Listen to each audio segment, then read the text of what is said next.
আসসালামু আলাইকুম। আমি ডক্টর নাহিদ হাসান রিফাত, বিএসএমতে আছি মেডিকেল অফিসার হিসেবে ডিপার্টমেন্ট অফ ইউরোলজি।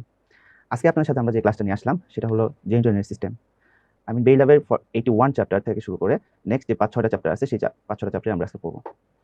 এই চ্যাপ্টারটা যদি দেখেন বা আপনার যারা প্রিভিয়াসলি কোনো এফসিএস পরীক্ষা দিয়েছেন বা দিচ্ছেন, আপনারা হয়তো জানেন যে নতুন যে বেইলাবের যে এডিশনটা আসছে, এই এডিশনের সাথে যে প্রিভিয়াস যে বেইলাবটা ছিল একেবারে অনেক বেশি পার্থক্য। অনেক কিছু নাই, নতুন অনেক কিছু এড করা হয়েছে। তো এই চ্যাপ্টারগুলো দেখা গেলে বোঝা যাবে যে আমি সবসময় বলার চেষ্টা করি যে বেইল ল্যাবটা আসলে সবার জন্য একটা বই। সো আপনার পড়ার স্পেকট্রাম কতটুকু থাকবে সেটা আপনাকে অবশ্যই মাথায় রাখতে হবে। আপনাকে সবসময় ওইভাবে চিন্তা করেই পড়তে হবে যে আপনার কতটা লাগবে। কারণ আপনাকে তো এফসিএস পার্ট 1 পাস করতে হবে। এটা পেপার 1, পেপার 3 তে আসবে। সার্জিক্যাল অ্যানাটমি পেপার 1 এ আসবে এবং কিছু ফিজিওলজি আপনার পেপার 2 তে আসবে। মোস্টলি আপনি এই টপিকগুলো পাবেন পেপার 3 তে। সো পেপার 3 যখন আপনি দেখবেন যে অনেক টপিক আছে পড়ার জন্য। সো এত টপিকের মাঝে যদি আপনি বেইল ল্যাবটাকে এত অনেক বেশি করে পড়েন, অনেক বেশি আপনার পড়ার স্পেকট্রাম যদি অনেক বেশি বাড়ায় দেন, তাহলে দেখা যাবে যে আপনার পরীক্ষায় আসলে পাস করাটা খুব কঠিন হয়ে যাবে। দ্যাটস আমরা সবসময় বলি যে আপনাকে পড়তে হবে পরীক্ষা ওরিয়েন্টেড, এক্সাম ওরিয়েন্টেড। এক্সামে যেটা লাগবে সেটা আপনাকে পড়তে হবে এবং টু দ্য পয়েন্ট আপনাকে পড়তে হবে যেন অল্প পড়ে আপনারা পাস করে ফেলতে পারেন এবং ম্যাক্সিমাম কোয়েশ্চেন অ্যান্সার আপনি করে ফেলতে পারেন। সো আজকে যে টপিকটা আমরা আসলাম, আমি অলরেডি মেনশন করলাম সেটা হলো যে জেনিটোরিয়াল সিস্টেম। এই সিস্টেমে সবার আগে যে টপিকটা আমরা পাবো that is urinary symptoms and investigations. এরপর আমরা পাবো কিডনি, ইউরেটার। এরপর পাবো urinary bladder, then prostate, seminal vesicle, ultimately scrotum, testis, penis. এই টপিকগুলো পাবো। সো প্রিভিয়াস হিস্ট্রি বা আমাদের স্ট্যাটিস্টিক্স সবসময় বলে যে এই টপিকগুলো থেকে আপনি ম্যাক্সিমাম ২টা বা ৩টা কোশ্চেন, ২টা আপনি মোটামুটি সবসময় পাবেন। তো ম্যাক্সিমাম যদি কোনো ক্ষেত্রে ভাগ্য খুবই ভালো হয় তাহলে আপনি সর্বোচ্চ ৩টা কোশ্চেন পেতে পারেন। সো আপনি আমি আপনাকে এটাই বোঝানোর চেষ্টা করছি যে দেখেন এত বিশাল, বিশাল টপিক, এত বিশাল, বিশাল পড়াশোনা। সো আপনি যদি এখানে খুব বেশি পড়াশোনা করেন তাহলে কিন্তু আপনার জন্য খুব ডিফিকাল্ট হয়ে যায়। আমরা একেবারে টু দ্য পয়েন্টে পড়াশোনা করব, কোন জায়গাটা দাগাতে হবে সেটা আমি সুন্দর করে বলে দিব। সো আমরা শুরু করি। ফার্স্টে যে চ্যাপ্টারটা সেটা হলো urinary symptoms and investigations. So urinary symptoms and investigation এর ক্ষেত্রে আমি আপনাকে বলতে চাই, সবার আগে যে আজকে যে জেনিটোরিয়াল সিস্টেমটা আছে, এই সিস্টেমে যতগুলো চ্যাপ্টার আমরা পড়বো, সেই চ্যাপ্টারগুলো থেকে আমরা বলছি ২টা বা ৩টা কোশ্চেন আপনার আসতে পারে। এই ২টা বা ৩টা কোশ্চেনের মধ্যে যদি একটা কোশ্চেন আসে that is only from urinary symptoms and investigations. এটা আমাদের এক্সপেরিয়েন্স বলে। সো এটা খুব বেশি ইম্পর্টেন্ট। আপনার যদি মনে হয় যে ওতে অনেক কষ্ট, একদম পড়াশোনা হচ্ছে না, পড়াশোনা পারবো না ভাই, আমি মিনিমাম কিছু দেখে যাই, যে আমি অবশ্যই বলব আপনি অন্য কিছু দেখেন বা না দেখেন সেটা ইম্পর্টেন্ট না। বাট আপনাকে কিন্তু শুধুমাত্র যদি একটা চ্যাপ্টার দেখতে হয় that is only urinary symptoms and investigations. Okay. Unit symptoms এর ক্ষেত্রে আমরা যদি ফার্স্টে আসি, আপনাকে সবার আগে মনে রাখতে হবে ইউরোলজিক্যাল যে কোনো সিম্পটমস এর ক্ষেত্রে সবার আগে পেশেন্ট যে জিনিসটা নিয়ে আসে that is nothing but pain. Patient কিছু আপনাকে পেইনে কমপ্লেইন করবে। সো পেইনে যাওয়ার আগে আমরা আগে বুঝি যে ইউরোলজি বা জেনিটোরিয়াল সিস্টেমটা আমরা তো বেসিক্যালি ইউরোলজি বলি। ইউরোলজিতে আসলে কি, কি আছে? তো আমরা যারা পোস্ট গ্রাজুয়েশন ইউরোলজি আছে, আমাদের বই আছে, হয়তো আপনারা জানেন যে স্মিথ বই আছে বা বিভিন্ন ক্যাম্বেল বই আছে। ওখানে সুন্দর করে বলা দেওয়া আছে যে কিডনি, সুপ্রানাল গ্ল্যান্ড থেকে শুরু করে নিচে যত কিছু আছে, যা যা আছে ইউরিনারি ব্লাডার বা যেগুলো আমরা এতক্ষণ যে চ্যাপ্টারগুলো মেনশন করলাম, এগুলো সবই আমাদের ইউরোলজি পোর্শন। সো যখনই এইসব জায়গায় কোনো প্যাথোলজি হবে, সবার আগে যে সিম্পটমটা নিয়ে একজন পেশেন্ট আমাদের কাছে অ্যাপিয়ার করে দ্যাট ইজ পেইন। এখন পেইনের কিছু নেচার আছে। সো পেইনের নেচার আমরা একটু দেখি, বোর্ডে একটু দেখি। ফার্স্টে দেখি এটা যদি একটা কিডনি হয় এবং এটা যদি একটা ইউরেটার হয়। সো আপনারা জানেন যে কিডনি সবসময় একটা ফাঁসা দিয়ে কভার করা থাকে দ্যাট ইজ ফাঁসা জেরোটা। ঠিক আছে ভাই? আপনারা সবাই জানেন। সো যখনই কোনো কারণে এই কিডনির কোনো প্যাথোলজি হয়, আপনারা জানেন যে কিডনি যখনই কোনো প্যাথোলজি হবে এই কিডনি একটা সোয়েলিং হবে। সোয়েলিং হলে দেখেন এই একটা ফাঁসার এগেইনস্টে তার সোয়েলিংটা হচ্ছে। যখনই একটা ফিক্সড ভাষার এগেইনস্টে তার সোলিংটা হয় তখন পেশেন্ট যে পেইনটা ডেভেলপ করে দ্যাট ইজ ডাল অ্যাকিং পেইন, কনস্ট্যান্ট ডাল অ্যাকিং পেইন, এবং সেটা হলো রেনাল পেইন। এবং এই ক্ষেত্রে আপনার পেশেন্টকে যখন ক্লিনিক্যালি এক্সামিনেশন করবে আপনি এই পেশেন্টের রেনাল অ্যাঙ্গেল টেন্ডারনেস পাবেন। সেকেন্ডলি হলো যদি যদি এই ইউরেটার কোনো অবস্ট্রাকশন হয় তাহলে কি হবে? সো এই কিডনি সবসময় ইউরিন প্রডিউস করতেছে এবং প্রডিউস করে সে পেরিস্টালসিসের মাধ্যমে এই ইউরেটার দিয়ে সে ইউরিনটাকে পাস করার চেষ্টা করে। সো যখনই এই জায়গাটা ইমপ্যাক্টেড হয়ে থাকবে তখন দেখা যাবে সেই ইউরিনটাকে আর পাস করতে পারতেছে না, তাহলে একটা অবস্ট্রাকশন এগেইনস্টে সে পেরিস্টালসিসটা করছে। বুঝা গেছে? তার মানে যখনই একটা অবস্ট্রাকশন এগেইনস্ট এসে পেরিস্টালসিসটা করবে, পেশেন্ট একটা পেইন ডেভেলপ করে দ্যাট ইজ পেরিস্টালটিক পেইন। এবং এটা একটা পেরিস্টালটিক পেইন, আপনারা জানেন এটা আসে যায় এরকম একটা পেরিস্টালটিক পেইন। এবং এই পেইনটা খুবই সিভিয়ার হয় এবং আমি জানি না আপনারা কেউ কখনো লাইফে ফেস করছেন কিনা। এই পেশেন্টগুলোর অবস্থা খুবই খারাপ থাকে এবং এই পেইনটা সবসময় রেডিয়েট করে। কোন দিকে রেডিয়েট করে সেটা আমরা বলবো। সো আমরা ২টা পেইন দেখলাম, একটা হলো কিডনির পেইন যেটা হলো কনস্ট্যান্ট ডাল অ্যাকিং পেইন, আর একটা দেখলাম ইউরেটিক পেইন সেটা হলো রেডিয়েট করে। ঠিক আছে? সো কিডনির পেইনটা কিন্তু রেডিয়েট করে না, আমাদের পেইনটা রেডিয়েট করে দ্যাট ইজ ইউরেটিক পেইন। এরপরে কিছু পেইন আছে, যেমন হলো যে যদি সুপ্রাপিউবিক রিজিয়নে একটা পেশেন্টের পেইন ডেভেলপ করে তাহলে আমরা সবসময় চিন্তা করি যে সেই পেশেন্টটার ইউরিনারি ব্লাডারে কোনো প্যাথোলজি হয়েছে। ঠিক আছে? আবার যদি মোটামুটি ইয়াং অ্যাডাল্ট একটা মেল আমাদের কাছে হঠাৎ করে টেস্টিকুলার পেইন নিয়ে আসলো, তখন আমাদের চিন্তা করতে হবে সেই পেশেন্টটার testicular torsion, until unless it is proven otherwise এটা একটা সার্জিক্যাল ইউরোলজিক্যাল ইমার্জেন্সি। অনেকে আবার পেরিনিয়াল পেইন নিয়ে আসে। যখন পেরিনিয়াল পেইন নিয়ে আসে তখন আমাদের মাথায় জিনিসটা রাখতে হয় that is prostatitis. Usually older এজে এই জিনিসগুলো হয়। সো আমরা একটু বই আসি, জাস্ট অনেক কিছু দাগানো পাবেন। আমি সবকিছু দাগাইতে আপনাকে এনকারেজ করব না। জাস্ট যে পয়েন্টগুলো দাগাইতে বলবো সেগুলো একটু দাগাবেন। ঠিক আছে? So pain is a common urological symptoms, দাগানোর দরকার নাই। দেখেন pain while passing urine is called dysuria. এটা একটু জেনে নিতে পারেন। তারপর দেখেন most commonly dysuria is due to infection in the lower urinary tract and can really be due to carcinoma. দরকার নাই। ওকে, এবার দেখেন এই জায়গাটা একটু দেখেন। Kidney pain is usually caused by distension of a renal capsule and failed as a constant growing pain in the loin and renal angle. আমি already বলছি। Ureteric colic often incorrectly refer to an renal colic is different from renal pain and is typed by the lateralize. আমি বলছি এটা একটা কলিকি pain হবে এবং এটা radiate করবে। ঠিক আছে, এই জিনিসটা মনে রাখবেন। তার মানে যখনই একটা লোয়েন বা গোয়েনে একটা পেইন হবে এবং পেইনটা রেডিয়েট করে লেবিয়া বা টেস্টিকুলার দিকে, তাহলে আপনাকে সবসময় মাথায়, এবং একটা যদি কলিকি পেইন হয় তাহলে আপনাকে সবসময় মাথায় রাখতে হবে সেটা একটা ইউরেটেরিক স্টোন। ঠিক আছে, বা ইউরেটেরিক কলিক। সো আমরা এই জিনিসটা এই জায়গাটা একটু দেখে ফেলবো। ঠিক আছে, এরপরে এই বক্সটা আপনি একটু দেখে নিতে পারেন। এই বক্সটা আমরা মাত্রই বললাম যে কথাগুলো বলছি। তবে যখনই একটা পেইন আমরা বলছি ইউরেটিক কলিক সবসময় আমাদের টেস্টিকল বা লেভিয়া অথবা গোয়েনের দিকে আমাদের রেডিয়েট করে। যদি পেইনটা পিছনের দিকে ব্যাকে রেডিয়েট করে তাহলে আপনাকে কিন্তু মনে রাখতে হবে এটা কিন্তু কোনো কিডনি অরিজিন না বা ইউরেটিক অরিজিন না, এটা সবসময় আমাদের লাম্বার ভার্টিব্রাল অরিজিন, সেখানে আমাদের পিএলআইডি ডেভেলপ করতে পারে বা ওই পেইনগুলো বেসিক্যালি পিছন থেকে রেডিয়েট করে। সো এই জিনিসটা আপনাকে মনে রাখতে হবে। সো আমরা কয়েকটা ইম্পর্টেন্ট কথা বলছি। একটা পেইন, কনস্ট্যান্ট ডায়ালেটিং পেইন, যেটা হলো একটা ফিক্স ক্যাপসুলের এগেইনস্টে কিডনি সোয়েলিং এর জন্য হচ্ছে, সেটা হলো রেনাল পেইন। তারপর বলছি আমরা ইউরেটিক কলিক, সেটা আমরা যদি ইউরেটার কোনো স্টোন বা ইউরেটার যদি আমাদের লুমেনটা কোনোভাবে ইম্প্যাক্টেড হয় আর আটকে যায় তাহলে যে পেইনটা হবে এবং সেই পেইনটা অলওয়েজ রেডিয়েট করে, এটা আমরা বলছি। ঠিক আছে, আর বলছি এই পেইনগুলো কখনো ব্যাকে রেডিয়েট করে না। ঠিক আছে, ওকে ফাইন। এরপরে আমরা একটু চলে আসি, এই জায়গাগুলো দরকার নাই। এবার আমরা এখানে একটু চলে আসি।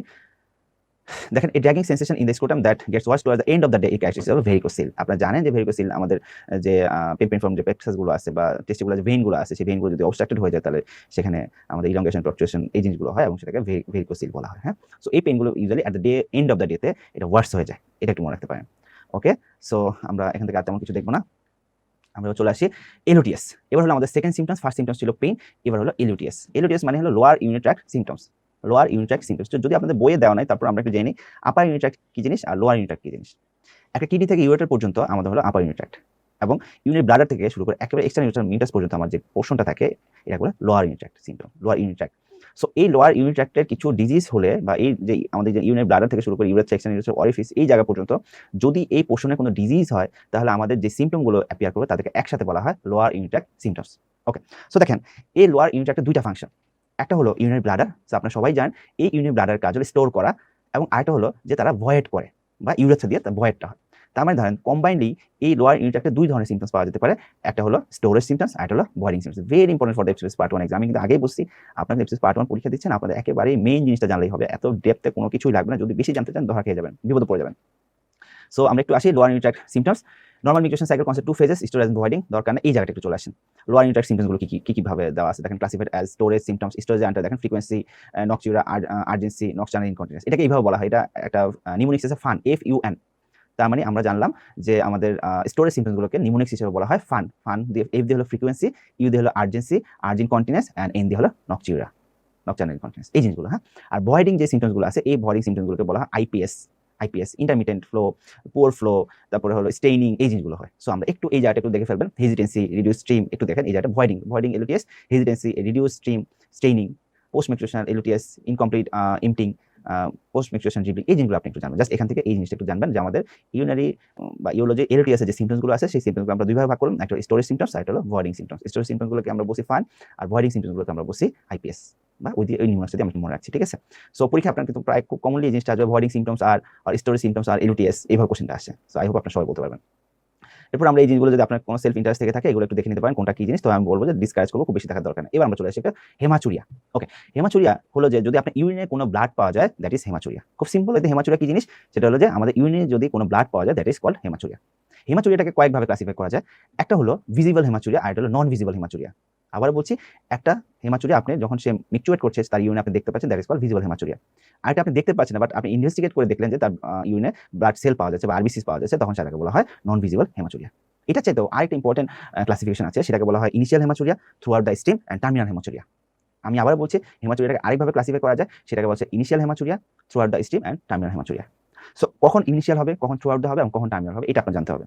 ফার্স্টে দেখেন একটা ইউরিনের ব্লাডার যখন ইউরিন থাকে, সেই পেশেন্ট যখন মিকচুরেট করে দেখেন সবার আগে যেই জায়গাটাকে সেই ইউরিনটা ওয়াশ আউট করে নিয়ে আসে সেটা হলো ইউরেথ্রা। তার মানে একটা পেশেন্টের যদি ইউরেথ্রার কোনো প্যাথোলজি থেকে থাকে তাহলে সবার আগে বা ইনিশিয়াল মানে হলো স্টিমের প্রথমেই আপনি শুধু ব্লাড পাবেন।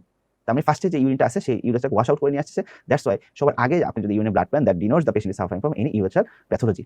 তার মানে ইউরেথ্রাল কোনো প্যাথোলজির জন্য ইনিশিয়াল হেমাচুরিয়া হচ্ছে।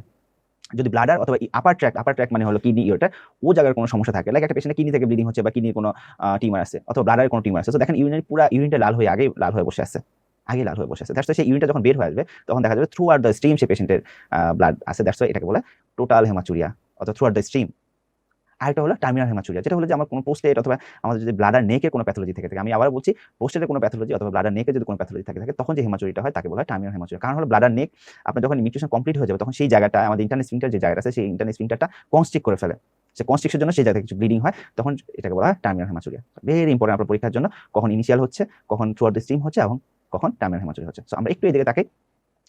Inquiry should be made upon about the timing of the blood related to the urinary stream. দেখেন ইনিশিয়াল দেখেন ইউরোথেল প্যাথোলজি, এটা একটু দাগান ভালো করে, throughout the stream, bladder and upper tract. আর টার্মিনাল হেমাচুরিয়া আমরা বলছি bladder neck and prostatic abnormality. এবার আমরা চলে আসি, কোনো পেশেন্টের যদি আমাদের হেমাচুরিয়া হয় তাহলে তার তিনটা কজ হতে পারে। বেল খুব সুন্দর করে দেওয়া আছে TIN, টি দিয়ে আছে ট্রমা, আই দিয়ে হলো ইনফেকশন আর এন দিয়ে হলো নিউপ্লাসিয়া। তার মানে এই যে পুরো আমাদের ইউরিনারি ট্র্যাক্টটা আছে একেবারে কিডনি থেকে শুরু করে ইউরোথেল পর্যন্ত, এই পুরো জায়গাটায় যদি কোনোভাবে এই তিনটার যে কোনো একটা হয়, আমি আবার বলছি তিনটার যে কোনো একটা, ট্রমা হতে পারে, ইনফেকশন হতে পারে এবং নিউপ্লাসিয়া হতে পারে বা ম্যালিগনেন্সি হতে পারে, টিউমার হতে পারে, এই তিনটা যে কোনো একটা যদি হয় তাহলে পেশেন্টটা কিন্তু হেমাচুরিয়া ডেভেলপ করবে। ওকে, এবার দেখেন একটা পেশেন্ট যদি একটা লয়েল মাস নিয়ে আসে এবং সেই পেশেন্টের যদি হেমাচুরিয়া থাকে, আমি আবার বলছি একটা পেশেন্ট হলে পালপেবল লয়েল মাস নিয়ে আসলো, সেই পেশেন্টটার হেমাচুরিয়া আসছে এবং সেই পেশেন্টটা পেইন ডেভেলপ করছে, সেই জায়গাটা লোয়েনে পেইন ডেভেলপ করছে, তিনটা জিনিস, একটা লোয়েন মাস, সেই মাসটা থেকে পেইন হবে এবং সেই পেশেন্টটা ডেভেলপ করছে আমাদের হেমাচুরিয়া। যদি এরকম হয় এটাকে বলা হয় ক্লাসিক্যাল ট্রায়াড। কার ট্রায়াড? ক্লাসিক্যাল ট্রায়াড, এটা একটা renal tumour triad. So renal tumour একটা ক্লাসিক্যাল ট্রায়াড পাওয়া যায়, that is loin mass, pain and haematuria. আর এখানে কি ধরনের হেমাচুরিয়া হবে? টোটাল হেমাচুরিয়া, তাই না? আমি আগেই বলছি যে আপার ট্র্যাক্ট প্যাথোলজিতে পেশেন্ট ডেভেলপ করে থ্রুআউট দ্য স্ট্রিম, পুরো স্ট্রিমে তার প্যাথোলজি, এবং এটা খুব বেশি সিগনিফিকেন্ট না, মাত্র 10% ক্ষেত্রে এই জিনিসটা পাওয়া যেতে পারে। সো আমরা একটু চলে আসি এদিকে। Cause of the haematuria includes trauma, infection, neoplasia, anywhere in the urinary tract, haematuria associated loin pain, palpable mass, classical triad দেখেন 10% ক্ষেত্রে এটা পেয়ে যেতে পারে। এছাড়া যদি ইউরিনাম মিল্কি কিছু পাওয়া যেতে পারে, ক্লাউড যদি কিছু পাওয়া যায়, সেটা হলো কাইলিউরিয়া, আপনারা হয়তো সবাই জানেন, just nice to know. Okay, so এবার আমরা একটু চলে আসি, একটা জিনিস আপনাকে খুব সবসময় মনে রাখতে হবে, একেবারে মাথায় ভালো করে মনে রাখা, আমি আগে বলছি ইনভেস্টিগেশনস এন্ড সিমটমস পরীক্ষার জন্য খুব ইম্পর্টেন্ট, সো এই প্রশ্নটা ভালো করে পড়তে হবে। সো যদি একটা পেশেন্ট কখনো কোনো প্যাথোলজি নিয়ে আসে বা হেমাচুরিয়া নিয়ে আসে, আপনি হয়তো অনেক ইনভেস্টিগেশন করবেন, আমরা একটা ইউরিন আরি করতে পারি, ফার্স্টে একটা ইউরিন আরি করতে পারি, একটা আল্ট্রাসোনোগ্রাম করতে পারি, বা আপনি যদি আলটিমেটলি হাল ছেড়ে দেন যে আপনি কিছুই খুঁজে পাচ্ছেন না, আপনি ইনভেস্টিগেশনগুলো করে আপনি কিছুই খুঁজে পাচ্ছেন না এবং আপনার হেমাচুরিয়া এখনো ডেভেলপ করে বসে আছে পেশেন্ট, তখন আপনাকে যে টেস্টটা করতে হবে দ্যাট ইজ কল্ড সিস্টোস্কোপ। কি বলা হয় ভাইয়া? সেটাকে বলা হয় সিস্টোস্কোপ। আমি আবার বলছি, যখন একটা পেশেন্ট হেমাচুরিয়া ডেভেলপ করে আপনি সব ইনভেস্টিগেশন করে বসে আছেন, কোনো মতে খুঁজে পাচ্ছেন না the source of the blood, then you will have to go for cystoscope. এটা মেইন গাইডলাইন, এই গাইডলাইনে আপনাকে আগাতে হবে। সো দেখেন investigation includes ultrasonogram scan of the kidney, ureter bladder and additional contrast imaging that needed. If no, এই জায়গাটা দেখেন, if no aetiology can be identified on laboratory and imaging studies, cystoscope is mandatory. So এটা কিন্তু আপনার একটা question হতে পারে যে একটা পেশেন্ট এরকম আসলো, তার হেমাচুরিয়া হয়েছে, আপনি কোনো ইনভেস্টিগেশন করে কোনোভাবে খুঁজে পেলেন না, so what is your way of identification of the disease process? কয়েকটা টেস্টের নাম দিয়ে দিল, তার মধ্যে একটা দিল সিস্টোস্কোপ। সো আপনাকে কিন্তু এটাকে মনে রাখতে হবে, সিস্টোস্কোপ সবার লাস্টে আপনাকে হেমাচুরিয়া এক্সক্লুড করার জন্য বের করতে হবে। এবার আসেন আরেকটা সিমটম, সেটাকে বলা হয় discolouration of the urine. Discolouration of the ইউরিনের ক্ষেত্রে আমি জাস্ট আপনাকে কয়েকটা ড্রাগের নাম মনে রাখতে বলতে পারি। এখানে একটু চলে আসেন নিচের দিকে, several medications, red orange colour করতে পারে, জাস্ট নাইস টু নো, পরীক্ষার জন্য খুব বেশি ইম্পর্টেন্ট না। রিফাম্পিসিন, আইসোনাইজার, এই যে ড্রাগগুলো আছে, ক্লোপ্রোমাজিন যে ড্রাগগুলো আছে সেগুলো একটু দেখে নিতে পারেন। জাস্ট বিটরুট খেলে কি হবে, ভিটামিন থাকে, তার জন্য কালার চেঞ্জ হয়, জাস্ট নাইস টু নো, এই জায়গাটা একটু দেখে ফেলেন, ঠিক আছে? এরপর আবার একটু চলে আসেন হোয়াইট ইউরিন, যদি কোনো পেশেন্টের পাওয়া যায় বা ইউরিনে যদি হোয়াইট কিছু দেখা যায় তাহলে ইয়াঙ্গের এই যে বেশি অত অয়েল হওয়ার কোনো কারণে সেটা হলো আসলে সিমেন, ঠিক আছে? জাস্ট এতটুকু। ওকে, এবার আসেন একটু চলে আসি এই জায়গাটা। আমরা বলছিলাম যে একটা পেশেন্ট যদি হাইড্রোসিল হয়, আমরা বলছিলাম একটা পেশেন্টের যদি ভেরিকোসিল হয় তাহলে তার এন্ড অফ দ্য ডেতে কিন্তু তার একটা আমাদের একটা পেইন ডেভেলপ করবে, এবং সেই পেইনটা কেন হয় সেটা আমরা একটু পরে আলোচনা করছি। এইদিকে একটু আমরা চলে আসি symptoms related the external genital. যদি একটা পেশেন্টের টেস্টিসের যদি কোনো অ্যাবনর্মালিটিস হয় তাহলে কি সিমটম হতে পারে? দেখেন, যদি 5 ইয়ার্স এর নিচে হয়, in boys less than 5 years, a common cause of testicular pain and swelling is the torsion of হাইড্রিড অর মর্গেনি অ্যাপেন্ডিক্স টেস্টিস। আমাদের যে অ্যাপেন্ডিক্সটা থাকে টেস্টিসের, সেই অ্যাপেন্ডিক্সের কোনো টর্শন, এটা হতে পারে ইউজুয়ালি 5 ইয়ার্স এর নিচে যদি কোনো পেইন হয়। জাস্ট নাইস টু নো, খুব বেশি ইম্পর্টেন্ট দেওয়ার দরকার নেই, just nice to know. Okay, এরপর আমরা চলে আসি এই সিমটমসটা, less common urinary symptoms. Less কমনের মধ্যে একটা হলো নিউমোচুরিয়া, এটা কিন্তু বেশ ইম্পর্টেন্ট। নিউমোচুরিয়া মানে হলো যে ইউরিনে আপনি বাবল পাইলেন, নিউমো মানে হলো বাবল বা বাতাস, আর চুরিয়া মানে হলো থ্রু দ্য ইউরিন। হেমাচুরিয়া মানে হলো ইউরিনে ব্লাড, ঠিক সেম ভাবে নিউমোচুরিয়া মানে হলো ইউরিনে বাবল। সো ইউরিনে কিভাবে বাবল পাওয়া যেতে পারে? ইউরিনে বাবল পাওয়া যায় যদি আপনি ইন্টেস্টাইনের সাথে ইউরিনারি ব্লাডারের কোনোভাবে কমিউনিকেশন ডেভেলপ করে ফেলে। কার সাথে ভাইয়া? কার সাথে? আমি বলছি যদি ইন্টেস্টাইন বা গাটের সাথে যদি আপনি কোনোভাবে যদি আমাদের ইউরিনারি ব্লাডারে কোনো ফিস্টুলা হয় বা কমিউনিকেশন ডেভেলপ করে, যেমন খুব কমনলি যেটা হলো সেটা হলো কোলোভেসিক্যাল, কোলনের সাথে ভেসিক্যাল ফিস্টুলা ডেভেলপ করে, অথবা যদি কোনো রেকটাম বা সিগময়েড কোলনের সাথে যদি কোনো ডাইভার্টিকুলাম থেকে থাকে তখন ইউজুয়ালি এই জিনিসগুলো হয়ে যায়, ঠিক আছে? তাহলে আমরা বাতাস পেতে পারি। সো এটা একটু মনে রাখতে চেষ্টা করবেন। So patient typically present for the urine, bubbles in the urine or stream through intermittently stops and starts. The commonest cause, এটা একটু Dagan, the commonest cause is an underlying colovesical fistula, usually due to primary pathology in the rectum and sigmoid colon. আর পাশে একটু লিখে রাখতে পারেন in case of আমাদের diverticulitis, এই জায়গাটা ডাইভার্টিকুলাইটিসের ক্ষেত্রে আমাদের ইউজুয়ালি সিগময়েড ডাইভার্টিকুলাইটিসের ক্ষেত্রে এই ফিস্টুলাগুলো ইউজুয়ালি পাওয়া যায়, ঠিক আছে? ওকে, এবার আমরা একটু চলে আসি এপিডাইমিসের ক্ষেত্রে। এপিডাইমিসের ক্ষেত্রে কি হতে পারে, এই জায়গাটা একটু চলে আসেন। এপিডাইমিসের ক্ষেত্রে ইউজুয়ালি যদি জেনিটো ইউরিনারি যদি টিবি হয়ে যায়, তাহলে এপিডাইমিসের মধ্যে কিছু নোডিউলার ফিলিং আপনি পাবেন, নোডুলারিটি পাবেন ভাস ডিফারেন্সে এবং এপিডাইমিসে। তার মানে একটা পেশেন্টের যদি জেনিটো ইউরিনারি টিবি হয়, তাহলে আপনি এপিডাইমিসে কি ফাইন্ডিং পাবেন, সেটা হলো নোডিউলার ফাইন্ডিং পাবেন, ভাস ডিফারেন্সে অ্যান্ড এপিডাইমিসে। সো আমরা অনেক কিছু পড়ছি। লাস্টে আমরা পড়ছি যে একটা পেশেন্টের নিউমোচিয়া কখন কখন হবে, ইউরিনে বাবল অ্যাপিয়ার করলে, ইউজুয়ালি সেটা কোন কোন জায়গায় ফিস্টুলা হলে, ভেসিকো কোলোভেসিক্যাল ফিস্টুলা হলে, এবং প্যাথোলজিটা মেইনলি কোন জায়গায় হয়, একটা সিগময়েড কোলন, আরেকটা হলো রেক্টাম। এরপর আমরা বলছি যদি জেনিটো ইউরিনারি টিবি হয়, তাহলে আপনি ক্লিনিক্যালি কিভাবে আইডেন্টিফাই করতে পারেন, সেটা হলো যে আমাদের এপিডাইমিস অথবা আমরা ভাস ডিফারেন্সে নোডুলারিটি পাওয়া যায়। এই কথাগুলো একটু জানেন। সো এবার আমরা চলে আসবো ইনভেস্টিগেশন। আমাদের সিমটমস মোটামুটি শেষ, এবার আমরা ইনভেস্টিগেশনে চলে আসবো। ইনভেস্টিগেশনের ক্ষেত্রে এসে আমরা অনেক ধরনের ইনভেস্টিগেশন পাবো, যেমন হলো একটা আপনারা সবাই জানেন যে ইউরিন আরই আমরা করে যেতে পারি, একটা ব্লাড ফুল ব্লাড কাউন্ট আমরা করতে পারি, ইউরিয়া করতে পারি, ক্রিয়েটিন করতে পারি, ইলেকট্রোলাইটস করতে পারি। এই জিনিসগুলো আমরা একেবারে ব্লাড বা ব্লাডের ইনভেস্টিগেশনের মধ্যে চলে আসে। অথবা যদি একটা পেশেন্টের যদি কোনো স্টোন পাওয়া যায়, তা আপনারা সবাই জানেন যে যদি পেশেন্টের কোনো স্টোন পাওয়া যায়, তো স্টোনে অনেকগুলো ক্ষেত্রে পাওয়া যেতে পারে। যেমন হলো আমাদের প্রাইমারি হাইপার প্যারাথাইরয়েডিজমের ফার্স্ট যে সিমটমটা বা ফার্স্ট যে ফাইন্ডটা পাওয়া যায়, সেই পেশেন্টে ইউজুয়ালি একটা রেনাল স্টোন নিয়ে এসে অ্যাপিয়ার করে। তার মানে তার একটা মেটাবলিক ডিজিজ আছে। তো সেই ক্ষেত্রে আপনি ইউরিনারি সিমটমের ক্ষেত্রে আপনি কিন্তু কিছু এই মেটাবলিক ডিজিজগুলো এক্সক্লুড করার জন্য কিন্তু আপনাকে কিছু টেস্ট করা যেতে পারে, যেমন ক্যালসিয়াম করা যেতে পারে, ফসফেট করা যেতে পারে, প্যারাথাইরয়েড হরমোন করা যেতে পারে, অ্যালকালাইন ফসফেটেজ, এই জিনিসগুলো করা যেতে পারে। সো এগুলো একটু জাস্ট জানবেন কোন কোন ইনভেস্টিগেশন আছে ব্লাড টেস্টের মধ্যে। দেখেন ফুল blood count, urea, creatine, electrolytes, যে জিনিসগুলো আমরা বলছি, জাস্ট নাইস টু নো। এগুলো কিন্তু বেশি এমফাসিস দেওয়ার দরকার নেই, যে জায়গাটা বেশি এমফাসিস দিতে হবে সেটা আমরা আপনাকে আমি বলে দেবো। এবার আমরা চলে আসি প্রোস্টেট স্পেসিফিক অ্যান্টিজেন। সো আমরা আরেকটা ব্লাডের আরেকটা টেস্ট পেলাম, সেটাকে বলা হয় prostate specific antigen. So prostate specific অ্যান্টিজেনটা হলো যে প্রোস্টেটিক যে টিস্যুটা থাকে বা প্রোস্টেটিক যে এপিথেলিয়ামটা থাকে, সেই এপিথেলিয়াম থেকে কিছু গ্লাইকোপ্রোটিন প্রোডিউস হয়, যে গ্লাইকোপ্রোটিনটাকে বলা হয় প্রোস্টেট স্পেসিফিক অ্যান্টিজেন। তার মানে প্রোস্টেট স্পেসিফিক অ্যান্টিজেন কি জিনিস, যেটা প্রোস্টেটিক যে এপিথেলিয়াম থাকে, সেই এপিথেলিয়াম থেকে কিছু গ্লাইকোপ্রোটিন রিলিজ হয়, those glycoproteins are known as prostatic specific antigen. এবং এই প্রোস্টেটিক স্পেসিফিক অ্যান্টিজেনটা আমাদের কি হচ্ছে, ইউজুয়ালি সরাসরি ব্লাডের মধ্যে চলে আসতেছে। সো যদি কোনো প্যাথোলজি আমাদের প্রোস্টেটে ডেভেলপ করে যায়, সেই প্যাথোলজির জন্য কিন্তু এই হরমোনটা বা এই স্পেসিফিক যে অ্যান্টিজেনটা, হরমোনটা না, যে গ্লাইকোপ্রোটিনটা আছে, এই টিউমার মার্কারটা সুন্দর মতো করে আমাদের ব্লাডে চলে আসে। সো ব্লাডে চলে আসে বলে বেসিক্যালি প্রগনোসিস দেখার জন্য ইউজ করা হয়, ওগুলো টিউমার মার্কার বলা চলে না।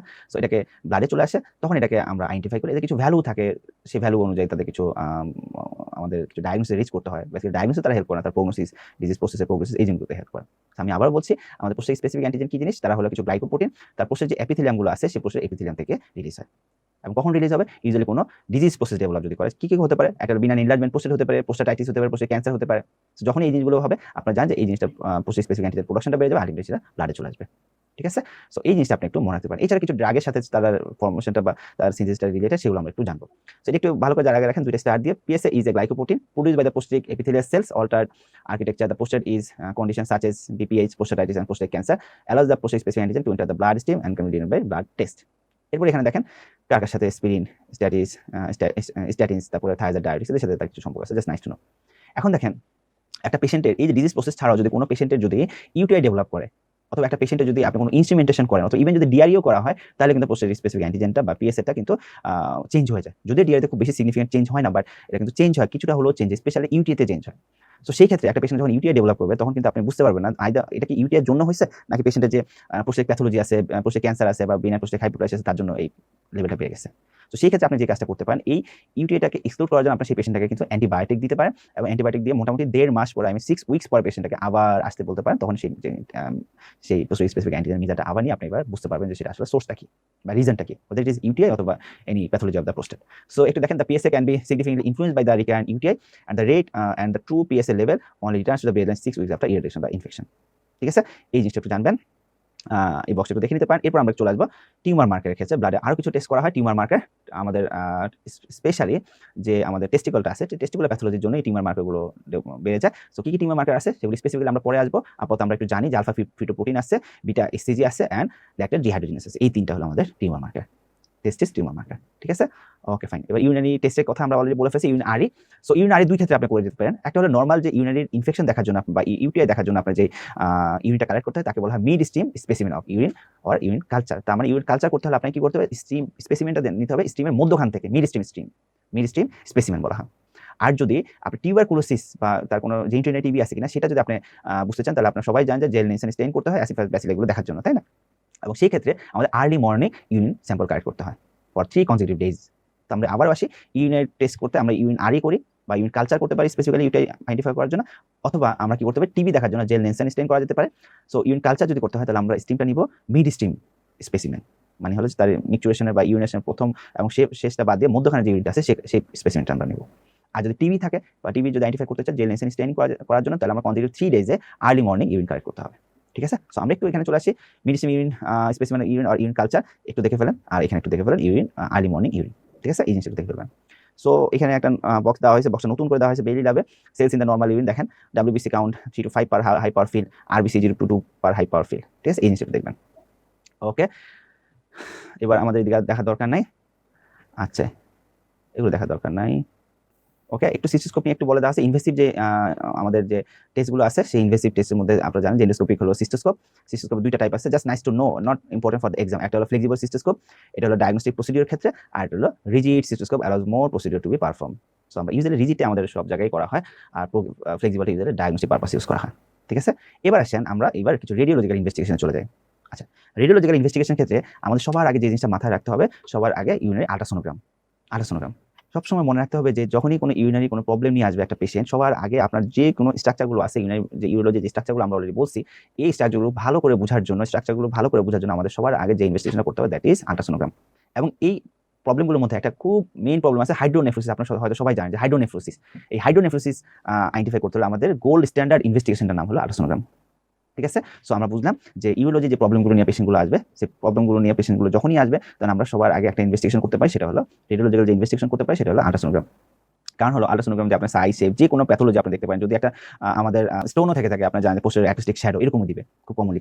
কর্টিকোমিডুলার ডিফারেন্সিয়েশন, কর্টেক্স এর মিডলের মধ্যে যে ডিফারেন্সিয়েশনগুলো আছে সেই জিনিসগুলো দেবে। যদি একটা টিউমার হয়ে থাকে টিউমার সাইজ, টিউমার লোকেশন, এই জিনিসগুলো দেবে। এবং এইটা খুবই আপনার কোনো কন্ট্রাস্ট মিডিয়া থাকে না, কোনো রেডিয়েশন এক্সপোজার থাকে না, কোনো কিছু থাকে না, তার মধ্যে কোনো হ্যাজার্ডই থাকে না। So it's very commonly use করা হয়। এবং gold standard investigation of choice for detection of the hydronephrosis, very important. তার মানে একটা পেশেন্ট যদি হাইড্রোনেফ্রোসিস হয়ে যায় বা সেই হাইড্রোনেফ্রোসিস যদি আপনি আইডেন্টিফাই করতে চান, তাহলে আমাদের গোল্ড স্ট্যান্ডার্ড ইনভেস্টিগেশন নাম হলো আল্ট্রাসোনোগ্রাম। সো আমরা একটু আল্ট্রাসোনোগ্রামে চলে আসি রেডিওলজিতে।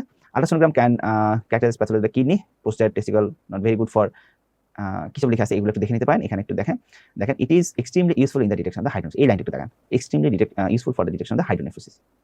ঠিক আছে, সো এই জিনিসটা একটু জানবেন, আমরা এখান থেকে তেমন কিছু জানবো না। এবার আসেন ট্রান্সরেক্টাল আল্ট্রাসোনোগ্রাম।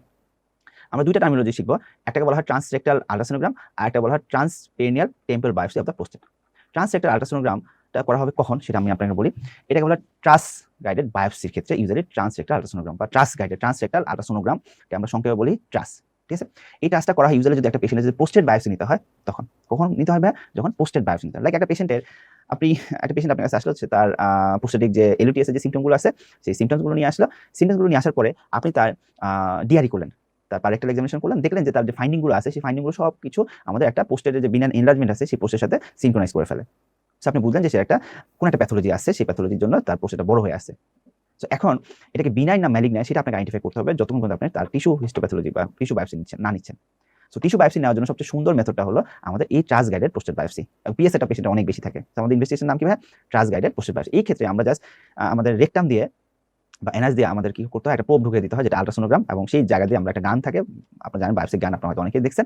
এই গানটা দিয়ে আমাদের যে হাইপোইকিউক এরিয়াগুলো পাওয়া যায় সেই জায়গাগুলো থেকে আমরা মোটামুটি 12টা স্যাম্পল বা 12টা পিক করতে হয়। ভেরি পেইনফুল, আই হোপ যদি লোকাল দিয়ে করতে হয়, বাট খুব হ্যাজার্ডাস, তাই না, যে 12টা পিক করে 12টা জায়গা থেকে আপনাকে টিস্যু বায়োপসি নিতে হবে prostate cancer আইডেন্টিফাই করার জন্য। সো আমরা একটু চলে আসি transrectal ultrasonogram. TRUS is often performed in conjugation with the biopsy of the prostate. It requires for the use for the specimen probe, আমরা মাত্রই বললাম। একটু দেখি, it is the most often use to guide A prostate biopsy in men suspected to have prostate cancer, তাই না। তার মানে prostate benign enlargement নাকি prostate cancer সেটাকে আপনাকে আইডেন্টিফাই করতে হলে আমরা যে ইনভেস্টিগেশনটা করা হবে, খুব কমনলি যেটা করা হয় সেটাকে বলা হয় ট্রাস গাইডেড prostate biopsy। আর আমরা একটু দেখি, আমরা মাত্রই বললাম the classical abnormality associated with prostate cancer is a hypoechoic area. Ultrasonogram করে hypoechoic area পেলেন ইন পেরিফেরাল জোন। তার মানে prostate cancer is peripheral zone থেকে হয়। আমি আবার বলছি, পোস্টের যে ক্যান্সারগুলো হয়, পোস্টের যে জোনগুলো আছে সেই জোনের মধ্যে পেরিওসাল ট্রানজিশনাল জোন, এরকম পেরিফেরাল জোন, এরকম জোনগুলোতে সে ডিভাইডেড। সো বিনাইন এনলার্জমেন্ট প্রোস্টেটটা হবে পেরিওসাল ট্রানজিশনাল জোন থেকে, এবং পোস্টের ম্যালিগনেন্সিটা হবে পেরিফেরাল জোন থেকে, পোস্টের পেরিফেরাল জোন থেকে। তো যখন একটা পোস্টের পেরিফেরাল জোনে আপনি হাইপোইক এরিয়া দেখতে পাবেন এবং দেখবেন যে ডিআরই করে অ্যাবনর্মালিটি পাবেন, অ্যাবসেন্স অফ পোস্টের অ্যাবনর্মালিটি অন ডিআরই। হ্যাঁ, তো যখনই আপনি অ্যাবনর্মালিটিস পেয়ে যাবেন তখন আমাদের কিন্তু পোস্টের বায়োপসি নিতে হবে। কয়টা জায়গা থেকে ভাই? 12টা জায়গা থেকে। সো এটা ভেরি ইম্পর্টেন্ট, আপনি 2-3 স্টার চিহ্ন দিয়ে রাখতে পারেন। এরপর আমরা একটু চলে আসি transperineal template biopsy of the prostate. So বলছে যে are use to further evaluation men with negative TRUS guided prostate biopsy। তার মানে আপনার মনে সন্দেহ আছে যে এটা একটা ম্যালিগনেন্সি হওয়ার চান্স খুবই বেশি, ক্লিনিক্যাল এক্সামিনেশন করে ডিআরই করে ইভেন তার সিরাম পিএসএ কিন্তু অনেক হাই, কিন্তু আপনার ট্রাস এখনো নেগেটিভ আসছে, TRUS guided prostate biopsy negative আসছে। এরপরে আপনার যে ইনভেস্টিগেশন চয়েস সেটাকে বলা হয় transperineal template biopsy of the prostate। So এটা একটু দেখে নিতে পারেন। ঠিক আছে, এবার আমরা চলে আসি একটু রেডিওলজিতে, kidney unit bladder radiology. So kidney unit bladder রেডিওলজিতে ইউজুয়ালি একটা এক্সরে কেউবি করতে হয়। সো কেউবিতে আমরা তেমন কিছু পাওয়া যায় না, জাস্ট কিছু সফট টিস্যু শ্যাডো পাওয়া যায়, তাই না? কিডনির শ্যাডো পাওয়া যেতে পারে, কিন্তু ইউরেটারের শ্যাডো কিন্তু কখনো পাওয়া যায় না। এবং যদি কোনো ক্যালসিফাইড যদি ফেবোলিস যদি থাকে, কোনো ক্যালসিফাইড যদি ভেইনস থাকে, সেগুলো কিন্তু এখানে এক্সরেতে পাওয়া যায়। ইউজুয়ালি সেগুলো কিন্তু আমাদের যে ইউরেটারের যে লাইন থাকে, আপনার ট্রান্সভার্স প্রসেস অ্যালং যে লাইনটা, সেটা হলো ইউরেটিক লাইন। সেই লাইনে যদি থাকে তখন কিন্তু পেশেন্টটা কিন্তু একজন ফিজিশিয়ান বা একজন সার্জন কিন্তু সেখানে কনফিউজড হয়ে যায়, the source to see or the source of this radiopaque shadow, এটা কি ফিবোলিক আর একটা স্টোন, ঠিক আছে? সো আমরা একটু আসি kidney unit bladder radiograph. Normal setting soft tissue আউটলাইনটা পাবো, commonly seen ureter unit bladder not seen, এটা একটু আমরা the commonest indication the KUB radiograph is to see patient for the presence of unit tract calculi. তার মানে x-ray কেউবিটা সবচেয়ে কোন ক্ষেত্রে ইউজ করা হয়, সেটা হলো কোনো স্টোন আছে কিনা, বুঝাতেন, এটা একটু দাঁড়ায় রাখেন। আর ইউনিট ব্লাডার বা ইউরেটার এদেরকে আইডেন্টিফাই করা যায় না। আর ফেবুলিস আমি বলছি একটা thrombosed calcified vein in the pelvis can easily be mistaken for distal ureteric stone, ঠিক আছে? এবার আসেন ইন্টারভেনাস ইউরোগ্রাম। ওকে, আইভিও আপনারা সবাই জানেন, সবাই এর সাথে খুব রিলেটেড, যারা আমরা ইউরোলজির সাথে রিলেটেড তারা সবাই আইভির সাথে রিলেটেড। আইভিটা ইউজুয়ালি আমাদের যে কিডনির কোনো আউটলাইন আছে কিনা, আউটলাইনটা কিরকম আছে কিনা, আইভির বেসিক্যালি আমি আপনাকে একটু বলতে চাই, আইভি খুব কমনলি আমাদের রিয়েল লাইফের প্র্যাকটিসে কিন্তু খুব কমনলি ইউজ করা হয়। কিন্তু বেইলা বা মডার্ন যে টেকনোলজিগুলো আছে, এই মডার্ন টেকনোলজিগুলো আইভি কিন্তু তারা কিন্তু খুব একটা ভ্যালু করে নাই এদের, খুব একটা, কারণ এই আইভিতে ডাই দিতে হয়, অনেক ভেজাল করতে হয়, তার অনেকগুলো ফেজ আছে, নেফ্রোগ্রাম ফেজ, সিস্টোগ্রাম ফেজ, অনেকগুলো ফেজ আছে, হ্যাঁ। সো ওই জিনিসগুলোতে বেসিক্যালি আইভি দরকার, কিন্তু যেহেতু আপনাদের বইতে তেমন একটা নিয়ে দেওয়া নাই, দ্যাটস আমরা আইভি নিয়ে খুব বেশি কথা বলবো না। সো আইভিতে বলা হয়েছে intravenous urogram continue to frequent use in the evolution of the management of the patient with urinary stones and urinary TB in many parts of the world, just এখানে বলে দেওয়া হয়েছে। ওকে, এবার আসেন দুইটা টেস্টের নাম বলে দেওয়া হয়েছে, এটাও আপনাদের বইয়ে খুব বেশি ভালো করে দেওয়া নেই। একটা বলা হয় আরজিও আর একটা বলা হয় এমসিও। এমসিকে আবার নতুন করে নাম দেওয়া হয়েছে ভয়েডিং সিস্টোরেট্রোগ্রাম, এটাকে এমসিও, এটাকে কমনলি আমরা এমসিও নামে চিনি, আর এটা হলো আরজিও। সো আরজিও কি জিনিস আর এমসিও কি জিনিস আমরা একটু দেখি। এটা হলো একটা ইউনিট ব্লাডার, এগুলো হলো ইউরেথ্রা, এটা হলো ইন্টারনাল স্ফিংটার, এটা হলো প্রোস্টেট, এটা হলো এক্সটার্নাল স্ফিংটার, এবং এটা হলো আমাদের ইউরেথ্রা। এখন এই জায়গাটা ওপেন করা হলো আমাদের ইউরেটারগুলো। সো বলা হয়েছে যদি একটা পেশেন্টের যদি অ্যান্টি ইউরেথ্রায় যদি কোনো প্যাথোলজি থেকে থাকে, তখন আমরা যে টেস্টটা করবো সেটা বলে আরজিও, রেট্রোগ্রেড ইউরেথ্রোগ্রাম। কি বলা হয়? আরজিও, রেট্রোগ্রেড ইউরেথ্রোগ্রাম। তার মানে কোন ইউরেথ্রার প্রবলেম হলে, অ্যান্টি ইউরেথ্রার প্রবলেম হলে, যদি পোস্টের এই সাইড থেকে যদি তার প্রবলেম হয়, তখন আমরা যে ইনভেস্টিগেশনটা করবো সেটা বলে আমাদের আরজিও। ইউজুয়ালি ইউরেথ্রার স্ট্রাকচারগুলো দেখার জন্য এই টেস্টটা করতে হয়। যদি আমাদের পোস্টের ইউরেথ্রায় যদি কোনো স্ট্রাকচার থেকে থাকে, তাহলে আমাদের যে টেস্টটা করতে হবে এটাকে বলা হয় এমসিও, মিকচুয়েটিং সিস্টোরেট্রোগ্রাম অথবা ভয়েডিং সিস্টোরেট্রোগ্রাম। সো এখানে ক্যাথেটার দিয়ে আপনাকে ডাইপ পৌঁছানো যেতে পারে, অথবা ইউজুয়ালি যদি স্ট্রাকচার থেকে থাকে, তাহলে আমাদের এসপিসি করা থাকে পেশেন্টগুলোকে, এসপিসি করা থাকে, তখন এসপিসি দিয়ে কি করতে হয়, ডাই পাঠাতে হয় এই জায়গায় ইউনিট ব্লাডারে, তখন এই জিনিসটাকে ক্লোজ করে দেওয়া হয় এবং পেশেন্টকে বলা হয় আপনি ভয়েড করেন। তো যখনই তার ভয়েড করা হবে, তখন তাকে কি করে তার চারপাশ থেকে এক্সরে নেওয়া হয়। তো যখনই এক্সরেটা নেওয়া হবে, তখন দেখা যাবে যে এই পোস্টের যে ইউরেথ্রাটা আছে, এই ইউরেথ্রার আউটলাইনটা ঠিক আছে কিনা, ইরেগুলার না কোনো ফাইব্রোসিস হয় বা কোনো ন্যারোইং হয়ে সেটা ক্লোজ আছে, তাহলে পোস্টের ইউরেথ্রা বোঝা যাবে। এই ইউনিট ব্লাডার যে আউটলাইনটা আছে, এই ইউনিট ব্লাডারটাও বোঝা যাবে এখানে কোনো ডাইভার্টিকুলাম আছে না কিছু আছে। আর একটা কন্ডিশন হলো ভেসিকিউলার ইউরেট্রিক রিফ্লেক্স, ভিইউআর, মানে হলো যে এই ইউরেটার দিয়ে ইউজুয়ালি ওয়ান ওয়ে ভালভের মতো ইউনিটটা আমাদের ব্লাডারে আসে। যদি কোনো অবস্ট্রাকশন থেকে থাকে, এই জায়গায় যদি কোনো অবস্ট্রাকশন থেকে থাকে, তখন কি হয়, এই ইউনিট ব্লাডার চেষ্টা করে সেই অবস্ট্রাকশন রিলিভ করার জন্য। আমি আবার বলছি, ইউরেথ্রা যদি কোনো অবস্ট্রাকশন থেকে থাকে, তখন ইউনিট ব্লাডার চেষ্টা করে সেই অবস্ট্রাকশন রিলিভ করার জন্য। দ্যাটস আস্তে আস্তে এই জায়গার মাসেলগুলো কিন্তু ওভার অ্যাক্টিভ হয়ে যায় বা তারা কিন্তু হাইপারট্রফিড হয়ে যায়। তো যখনই তারা চেষ্টা করবে এই অবস্ট্রাকশন রিলিভ করার জন্য, তখন এটা বেশি হাইপারট্রফিড হয়ে যায় এবং তার কিছু প্রেশার কিন্তু পিছনের দিকে চলে যায়। সো আমি একটু আগে বলছি, তারা কিন্তু ওয়ান ওয়ে ভালভের মতো, মানে হলো উপর থেকে শুধুমাত্র ইউনিট ব্লাডারে আসবে, কিন্তু নর্মাল পার্সনে কখনোই আমাদের ইউনিট ব্লাডার থেকে ইউরেটারে যায় না। তো যখনই কোনো ইউরেথ্রাল অবস্ট্রাকশন থেকে থাকে, তখন ইউনিট ব্লাডার চেষ্টা করে এই অবস্ট্রাকশন রিলিভ করার জন্য। দ্যাটস সে কিন্তু বেশি বেশি কাজ করা শুরু করে, ওভার অ্যাক্টিভ হয়ে যায়, হাইপারট্রফিড হয়ে যায়। সো যখনই হাইপারট্রফিড হয়ে যাবে, আলটিমেটলি ওই প্রেশারটা বাড়ানোর সাথে সাথে কিছু প্রেশার পিছনে চলে যায় এবং আস্তে আস্তে এই জায়গাটা ডিস্টেন্ডেড হওয়া শুরু করে। সো ওই পেশেন্ট ডেভেলপ করে ভেসিকিউলার ইউরেট্রিক রিফ্লাক্স। ভেসিকিউলার মানে ইউনিট ব্লাডার, ইউরেট্রিক মানে ইউরেটার, রিফ্লাক্স মানে ফেরত যাওয়া, তার মানে উল্টা দিক দিয়ে ইউনিটটা যাওয়া শুরু হবে। সো যখনই একটা পেশেন্ট মিকচুয়েট করার চেষ্টা করবে, কারো যদি ভেসিকিউলার রিফ্লাক্স থেকে থাকে, তখন দেখা যাবে যে ওর কি হচ্ছে, ডাইটা উপর দিকে চলে যায়, কিন্তু নর্মাল পার্সেন্ট উপর দিকে যাবে না। সো আমাদের ভেসিকিউলার রিফ্লাক্স বোঝার জন্য একটা মোস্ট ইম্পর্টেন্ট ইনভেস্টিগেশন হলো MCU or voiding cystourethrogram. Posterior urethra দেখার জন্য আমাদের ইনভেস্টিগেশন হলো এমসিও অর ভয়েডিং সিস্টোইরেথ্রোগ্রাম, আর অ্যান্টেরিয়র ইউরেথ্রা দেখার জন্য আমাদের ইনভেস্টিগেশন হলো রেট্রোগ্রেড ইউরেথ্রোগ্রাম। ঠিক আছে, এই জিনিসটা একটু মনে রাখতে হবে। সো আমরা একটু চলে আসি রেট্রোগ্রেড ইউরেথ্রোগ্রাম অ্যান্ড ভয়েডিং। আপনি এই জায়গাগুলো একটু লিখে রাখেন, কারণ এগুলো আপনার বইয়ে দেওয়া নাই, তো বেইলে বতটা দেওয়া নাই, যদি কখনো চলে আসে আর কি। So the investigation primary use for the identification of urethral structure. আমি বলছি কোন ক্ষেত্রে আমাদের এমসিও আর আরজি করতে হবে, সেটা হলো আমাদের স্ট্রাকচার দেখার জন্য।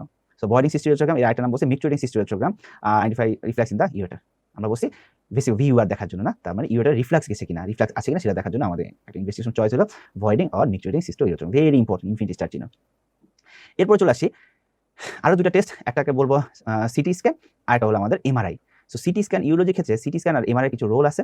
ফার্স্টে হলো সিটি স্ক্যান হলো একটা পেশেন্টের যদি রেনাল স্টোন থেকে থাকে, আমি আবার বলছি, একটা পেশেন্টের যদি রেনাল স্টোন থেকে থাকে, সেটা আইডেন্টিফাই করার জন্য most important and gold standard investigation is nothing but non contrast CT scan.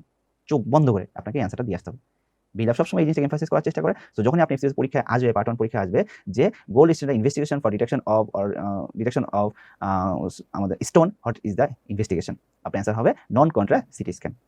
ঠিক আছে? আর কন্ট্রাস্ট সিটি স্ক্যানটা কখন করা হবে? ইউজুয়ালি যদি কোনো রেনাল টিউমার থাকে সেটা স্টেজিং করতে, অ্যাবডোমেন করতে হয়, চেস্টে করতে হয়, ব্রেনে করতে হয়, বা বিভিন্ন জায়গায় পেলিসের বিভিন্ন জায়গায় করতে হবে, সেটা হলো আমাদের কন্ট্রাস্ট। বাট একটা স্টোন আইডেন্টিফিকেশনের জন্য আমাদের ইনভেস্টিগেশন হলো non contrast CT scan, very important for the exam. So computed tomograph CT scan, a non contrast CT scan is the image modality of the choice in the investigation of patient with suspected urinary tract calculi. ঠিক আছে? A contrast CT scan of the chest, abdomen, pelvis is frequently used to stage patient with renal tumor. So আমরা মাত্র বললাম। আর যে কোনো আমাদের MRI গুলো কখন করা হয়? এমআরআই গুলো ইউজুয়ালি আমাদের কোনো ইউরোলজিক্যাল যে ম্যালিগনেন্সি গুলো থাকে, স্পেশালি পোস্টের যে ম্যালিগনেন্সি গুলো আছে, সেই পোস্টের ম্যালিগনেন্সিটা আইডেন্টিফাই করতে হলে আমাদের ইউজুয়ালি এমআরআইটা করতে হয়। আপনি একটু দেখে নিতে পারেন, in the staging of the number of the urological cancer, particular পোস্টের ক্যান্সার, আমাদের এমআরআইটা করতে হয়। সো আমরা জানলাম সিটি স্ক্যান কখন করব, এমআরআই কখন করব, আরজিইউ কখন করব, এমসিইউ কখন করব। খুব ইম্পর্টেন্ট কিন্তু ম্যাগনেটিক রেজোন্যান্স ইমেজিং কি দেওয়া আছে একটু দেখে নিতে পারেন, মাত্র আমরা দেখলাম। এবার আমরা কিছু রেডিও আমরা আইসোটোপ স্ক্যানে চলে যাব।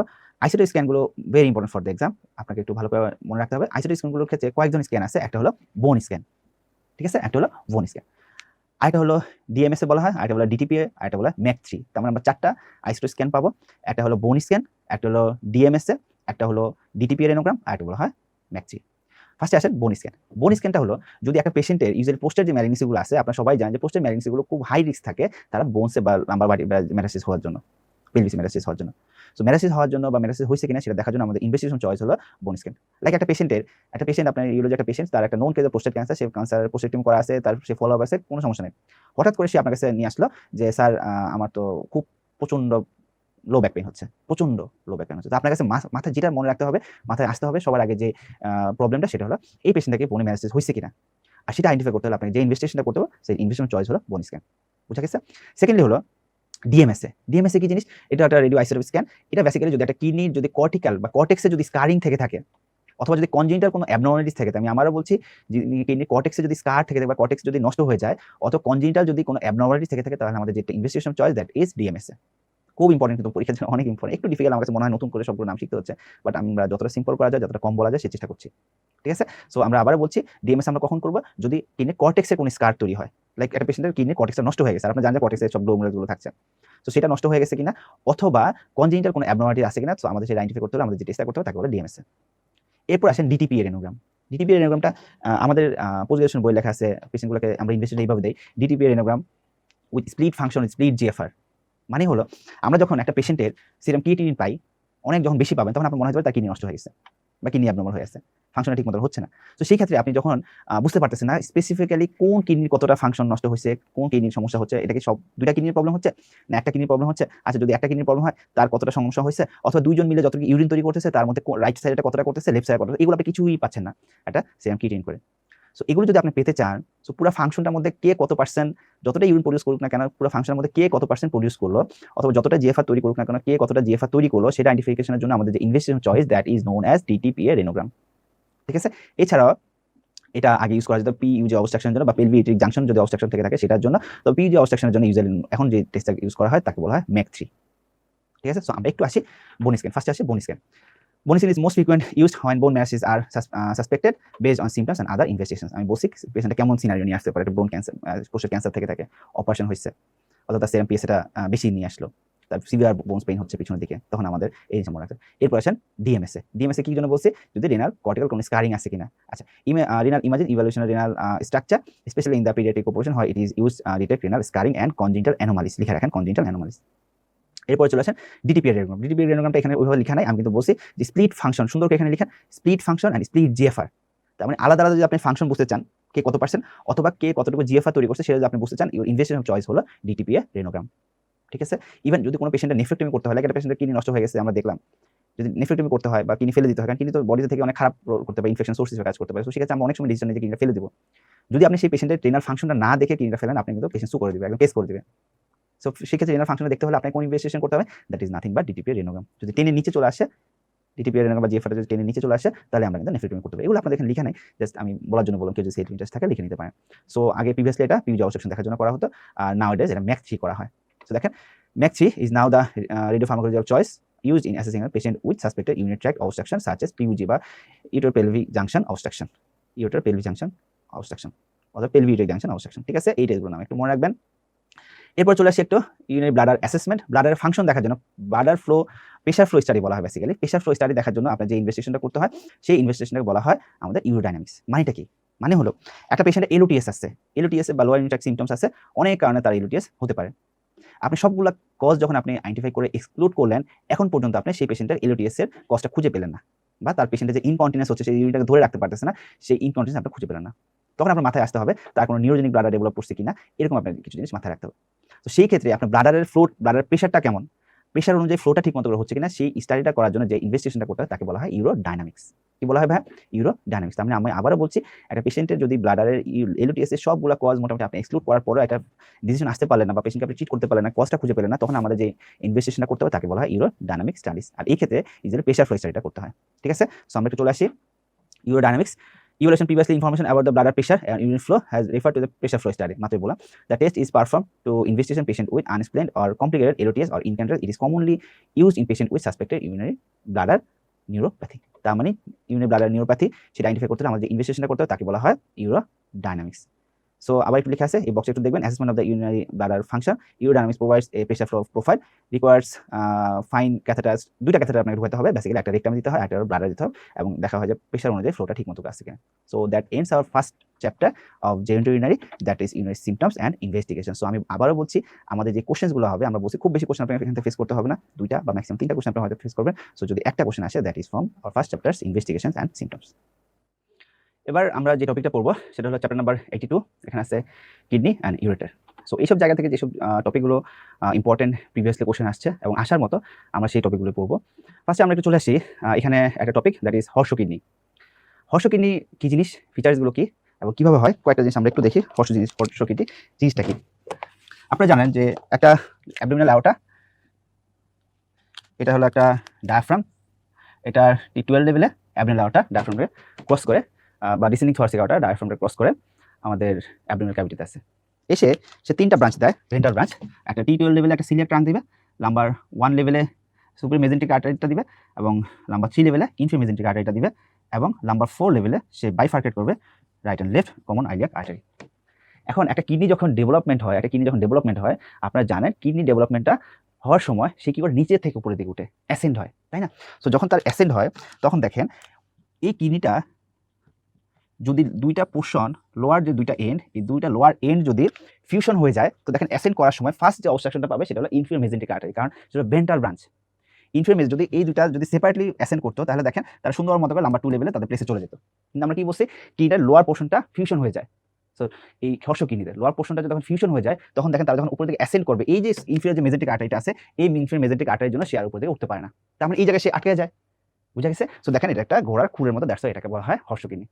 তার মানে দেখেন আপনার বই কয়েকটা জিনিস লেখা নাই। সো আমরা দেখলাম যে আমাদের লোয়ার পোর্শনটা বা লোয়ার পোল দুটোর ফিউশন হয়ে গেল, এই ক্ষেত্রে most common renal fusion anomaly এটা। ঠিক আছে, সো এই ফিউশনের মধ্যে কোন আর্টারির সাথে সে আটকে গেল সেটাকে বলা হয় ইনফিরিয়র মেজেন্টিক আর্টারি। সো যদি এই ইনফিরিয়র মেজেন্টিক আর্টারি লেভেলে সে আটকে যায়, তাহলে দেখেন কোন লেভেলে এই তাদের ফিউশনটা থাকে, নাম্বার, দ্যাট ইজ নাম্বার 4, কারণ আর্টারিটা থেকে নাম্বার 3, সো তাদের এই ইসমাসটা বা ফিউশনটা থাকবে নাম্বার 4 লেভেল। এই কয়েকটা জিনিস আপনি একটু বই নোট ডাউন করে রাখতে পারেন। সো আমরা একটু আসি horseshoe kidney, the most common renal fusion anomaly, the isthmus lies in the level of the 4th and 5th number vertebra, তাই না? আমরা বলছি 4th, সো এখানে লেখা আছে 4th to 5th number vertebra. This causes failure to ascend and rotate to the renal pelvis faces anteriorly and vertically, এগুলো দরকার নাই, এই জিনিসগুলো একটু দরকার নেই। এরপর দেখেন most horseshoe kidney are asymptomatic, তার মানে সব অধিকাংশ হর্ষ কিডনিগুলো asymptomatic, but they are associated with increased incidence of genital anomalies, PUJ obstruction and stone formation and incidence of Win's tumor higher in horseshoe kidneys. তারপরে আমরা জানলাম যে কয়েকটা জিনিস এখানে প্রবলেম এখানে হবে, এখানে স্টোন ফর্মেশন হবে, পেলভিক জাংশন অবস্ট্রাকশন হবে, এবং এখানে উইন্স টিউমারটাও বেশি পাওয়া যায়। ঠিক আছে, ওকে। এবার আসেন একটোপিক ইউরেটার। একটোপিক ইউরেটার আমরা জাস্ট স্পেসিফিক কথাগুলো বলবো, বেশি দরকার নাই, জাস্ট টু দ্য পয়েন্ট। আচ্ছা, একটোপিক ইউরেটারের ঘটনাটা কি হয়? একটোপিক ইউরেটারটা হলো, আমরা আগের যে ছবিটা আছে ওই ছবিটা আমরা দেখলাম যে ইউরিনারি ব্লাডারে এসে ইউরেটারটা ইনসার্ট করে ফেলে বেজের দিকে, তাই না? আপনারা জানেন সবাই। সো যদি একটা ইউরিনারি ব্লাডারে, লাইক আমরা এটা ইউজুয়ালি ফিমেলদের ক্ষেত্রে এই সিম্পটমটা খুব ভালো বোঝা যায়। যেমন হলো এটা হলো একটা ইউরিনারি ব্লাডার, এই ইউরিনারি ব্লাডার আমরা জানি যে ফিমেল ইউরেথ্রা ভেরি শর্ট থাকে, 4 সেন্টিমিটার পর্যন্ত থাকে, এবং তার হলো ইন্টারনাল স্ফিনক্টার তো ডেভেলপ থাকে না, এক্সটার্নাল স্ফিনক্টারটাই থ্রু আউট দ্য ইউরেথ্রা থাকে। এখন যদি একটা ইউরিনারি ব্লাডারে যদি একটা ইউরেটার তার নর্মাল জায়গায় না ইনসার্ট করে, লাইক লেফটেরটা এখন যে এই কিডনিটা আছে তার ইউরেটার তার নর্মাল জায়গায় ইনসার্ট করলো, কিন্তু রাইট যে কিডনিটা তার ইউরেটার যদি একটোপিক পজিশনে সে ইনসার্ট করে, তাহলে দেখেন ঘটনাটা কি হয়। তাহলে দেখেন এই পেশেন্টের কি হচ্ছে, একদিক দিয়ে ইউরিনটা এসে তার ইউরিনের ব্লাডারে এসে জমা হচ্ছে, আরেকটা হলো তার ইউরিনটা এসে তার কি হচ্ছে এই ইউরেথ্রার এক জায়গাতে এসে ইনসার্ট করলো। তাহলে দেখেন যখন সে এই ইউরেথ্রা ইনসার্ট করলো তখন তার স্ফিংক্টারি ফাংশনটাকে ঠিকমতো এক্সার্ট হতে পারতেছে না। তখন সে কি হচ্ছে, সেই পেশেন্টটা কন্টিনিউয়াসলি ড্রিবলিং হচ্ছে, কন্টিনিউয়াসলি তার ইউরিন বের হয়ে চলে যাচ্ছে। আবার দেখেন এই ইউরেটার দিয়ে যখন ইউরিনের ব্লাডারে এসে ইউরিন জমা হয়, যখন তার ইউরিনের ব্লাডারে অ্যাডিকুয়েট ইউরিন জমা হয় তখন সে আর্জ ফিল করবে, তখন সে কিন্তু ভয়েড করবে। তার মানে দেখেন একটিপিক ইউরেটার ক্ষেত্রে ইউজুয়ালি পেশেন্ট যে প্রবলেমটা ফেস করে তার কন্টিনিউয়াস কি হয়ে থাকে, তার ড্রিবলিং হয় এবং কি হয়, তার নর্মাল ভয়েড থাকে, তার মানে নর্মাল ভয়েডও থাকে এবং তার কন্টিনিউয়াস ড্রিবলিং থাকে। বুঝা গেছে? আর এটা যদি মেলের ক্ষেত্রে ইউজুয়ালি হয়, মেলের ক্ষেত্রে স্ফিংক্টারিক ফাংশনগুলো ইউজুয়ালি রয়ে যায়, সেই ক্ষেত্রে একটিপিক ইনসারশন হলেও ওটা খুব বেশি প্রবলেম ক্রিয়েট করে। তার মানে এটা কাদের মধ্যে বেশি প্রবলেম ক্রিয়েট করে ফেলে, ফিমেলদের ক্ষেত্রে। এবং ফিমেলের মোটামুটি একটা 7:1 রেশিও মেইনটেইন করে এবং সিটি টোমোগ্রাম করে বা ইউরোগ্রাম করে এই জিনিসটা আইডেন্টিফাই করতে হয়। সো আমরা একটু দেখি। An ectopic ureter is one that drain to region other than the bladder. তার ব্লাডার ছাড়া অন্য কোথাও সে ড্রেন করে ফেলে। Ectopic ureter almost always associated with ureteric resorption are always bilateral 10%. The female male ratio 2:1. Female the ectopic ureter opens into the urethra below the sphincter or into the vagina. So vagina তো সেটা open করতে পারে, স্ফিংক্টারের নিচে open করতে পারে। Such child would complain, এটা একটু ভালো করে Dagan, complains incontinence of urinary despite normal voiding। তার মানে নরমাল ভয়েডিংও থাকবে, তার কি থাকবে, ইনকন্টিনেন্স থাকবে। আর ইনভেস্টিগেশনকে আমরা কি বলবো, সিটি ইউরোগ্রাম করতে পারি, আর একটা হলো এমআর ইউরোগ্রাফি করতে পারি। আচ্ছা, ইউরেটার আমাদের দরকার নাই। ওকে, এবার একটু চলে আসি pelviureteric junction obstruction. So pelviureteric junction অবস্ট্রাকশনে ইউজুয়ালি কি হচ্ছে, যদি একটা কিডনির, আপনি জানেন যে এটা হলো pelvic portion of the ureter, pelvic portion of the ureter এবং এটা হলো ইউরেটার, এই জায়গাটা হলো pelviureteric junction obstruction. So pelviureteric junction obstruction usually একটা বাচ্চার যদি এন্টিন্যাটালি তার ডায়াগনোসিস হয়, যদি কনজেনিটাল হয় তাহলে তার এন্টিন্যাটালি ডায়াগনোসিস হবে। আপনারা যখন ওই যে 21 উইক বা 22 উইকস অ্যানুয়াল স্ক্রিন করা হয় না, তখন দেখা যায় বাচ্চার হাইড্রোনেফ্রোসিস ডেভেলপ করে আসছে। সো যখন এই জায়গায় অবস্ট্রাকশন থেকে থাকবে তখন দেখেন ইউজুয়ালি ইউনিল্যাটারাল হয়, কারণ একদিকে বাইল্যাটারাল ইউজুয়ালি হয়, ইউনিল্যাটারাল হয়। তার মানে পিউজি অবস্ট্রাকশন ইউজুয়ালি কি ক্ষেত্রে দেখা যায়, সেটা হলো ইউনিল্যাটারাল অবস্ট্রাকশন দেখা যায়, একদিকে হাইড্রোনেফ্রোসিস হয়ে যায়। কেন হয় দেখেন, এখানে যে মাসেলগুলো আছে সেই মাসেলগুলো হাইপোপ্লাসিয়া হতে পারে, অথবা যদি কোনো অ্যাভারেন্ট ভেসেল থাকে, এক্সেসরি যে কোনো ভেসেল যদি থেকে থাকে, তাহলে এই ভেসেলটা কি করে এই জাংশনের উপরে কম্প্রেশন ক্রিয়েট করে ফেলে। তার মানে আমরা বলছি যদি মাসকুলার হাইপোপ্লাসিয়া থেকে থাকে, অথবা যদি কোনো অ্যাভারেন্ট ভেসেল থেকে থাকে, অথবা যদি একটোপিক পেলভিস বা একটোপিক পজিশনে যদি ইউরেটারটা পেলভিক জাংশনে আমাদের কি বলে যে ফিউশন হয়ে যায়, তাই সেক্ষেত্রে ইনসারশন হয়ে যায়, সেই ক্ষেত্রে কিন্তু আমাদের পিউজি অবস্ট্রাকশন হতে পারে। সো আমরা একটু দেখি congenital PUJ obstruction is the most common cause of unilateral hydronephrosis.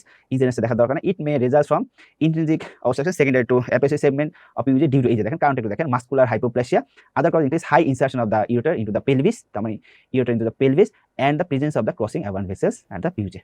So এই জিনিসটা দেখবেন। তারপর most common in the male and on the left side, কোন সাইডে বেশি হয় সেটা একটু দেখবেন। তারপরে আমরা বক্সার দেখা দরকার নাই। তারপরে আর এখানে ট্রিটমেন্ট হিসেবে অ্যান্ডারসন হাইল পাইলোপ্লাস্টি বা ডিসমেমব্রেন পাইলোপ্লাস্টি করতে হয়, নামটা মনে রাখতে চাইবেন, না দিলে কোনো সমস্যা নেই। এবার আমরা একটা ইম্পর্টেন্ট টপিকে চলে আসছি, সেটা হলো autosomal dominant polycystic kidney disease.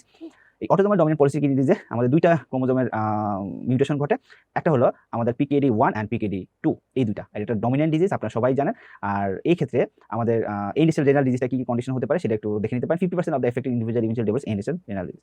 আচ্ছা, এখানে আপনার যে জিনিসটা খুব কমনলি লাগবে সেটা হলো যে এই পলিসিস্টিক কিডনি ডিজিজের সাথে বা কিডনি পলিসিস্ট ফর্মেশনের সাথে সাথে আরও কিছু অর্গানিক পলিসিস্টিস বা আরও কিছু অর্গানিক সিস্ট ডেভেলপ করে, তারা কোন অর্গান, একটা ইনফিনিশটা দিয়ে দেখেন, adult polycystic kidney disease associated cyst in the other organ such as liver, এক নম্বর then liver, pancreas, arachnoid membrane and seminal vesicles, এই কয়েকটা জিনিস। আর usually does not manifest before the 30 years and patient is never diagnosed. General symptoms includes abdominal pain থাকতে পারে, hematuria থাকতে পারে, পালপেবল মাস থাকতে পারে, আর হাইপারটেনশন থাকতে পারে। এই কয়েকটা জিনিস আপনি দেখবেন কি কি থাকে, হেমাচুরিয়া থাকে, মাস থাকে, হাইপারটেনশন থাকে, এই জিনিসগুলো আপনি একটু দেখবেন। 30 ইয়ার্স আগে ইউজুয়ালি ডায়াগনোসিস হয় না।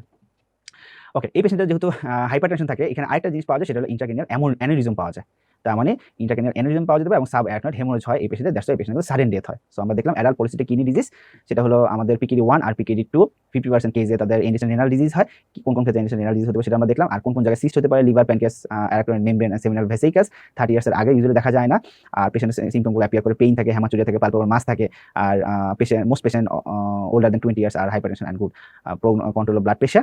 আর তার অ্যানিউরিজম থাকতে পারে এবং কি থাকতে পারে, তার সাব অ্যারাকনয়েড হেমোরেজ থাকে, অ্যান্ড এই জন্য পেশেন্টের কিন্তু ইয়াং অ্যাডাল্ট ক্ষেত্রে ইউজুয়ালি কিন্তু সাডেন ডেথ হয়। এই কয়েকটা জিনিস আপনি মনে রাখবেন। ওকে, ইনফেকশনের ক্ষেত্রে আমাদের বিভাগ দরকার নাই। আমরা একটু চলে আসি অ্যাকিউট পাইলোনেফ্রাইটিস। অ্যাকিউট পাইলোনেফ্রাইটিসে আমাদের তেমন কিছু দেখার দরকার নেই, আপনি জাস্ট এই জায়গাটা একটু রিডিং পড়তে পারেন। হ্যাঁ, এই জায়গাটা রিডিং পড়তে পারেন, আমরা এই জায়গাটা দেখবো না। এবার চলে আসি টিউবারকুলোসিস অফ ইউরিনারি ট্র্যাক্ট, আমাদের ওইভাবে দরকার নাই। এই জায়গাটা একটু দেখি, the disease gradually involve the urinary bladder musculature, তার মানে ইউরিনারি ব্লাডারের ম্যাসেলকে যদি টিবি ইনভলভ করে, which replace by the fibrous tissue causing disease in the decrease in the size and capacity of the urinary bladder, তাকে বলা হয় thimble bladder. এই জায়গাটা একটু জাস্ট নাইস নামটা একটু সুন্দর, তো এই জন্য আমি একটু দেখাই রাখছি। ওকে, এবার আমরা একটু আসি ইউরোলিথিয়াসিস। ইউরোলিথিয়াসিস মানে হলো যে আমাদের একটা ইউরোলিথিয়াসিস মানে বোঝা গেছে ইউরোলজি যে ট্র্যাক্টটা আছে এই জায়গায় যদি বা কিডনি যদি স্টোন ফর্মেশন হয়, এটাকে বলা ইউরোলিথিয়াসিস। এখন এই ইউরোলিথিয়াসে কিছু কজ আছে। কি কজ হতে পারে, স্টোন কি কারণে হতে পারে? একটা বলে নন মডিফাইবল ফ্যাক্টরস, আর একটা বলে মডিফাইবল কজ বা স্টোন ফর্মেশন। নন মডিফাইবল এজ, জেন্ডার, ইউজুয়ালি মেনে বেশি হয়, ঠিক আছে।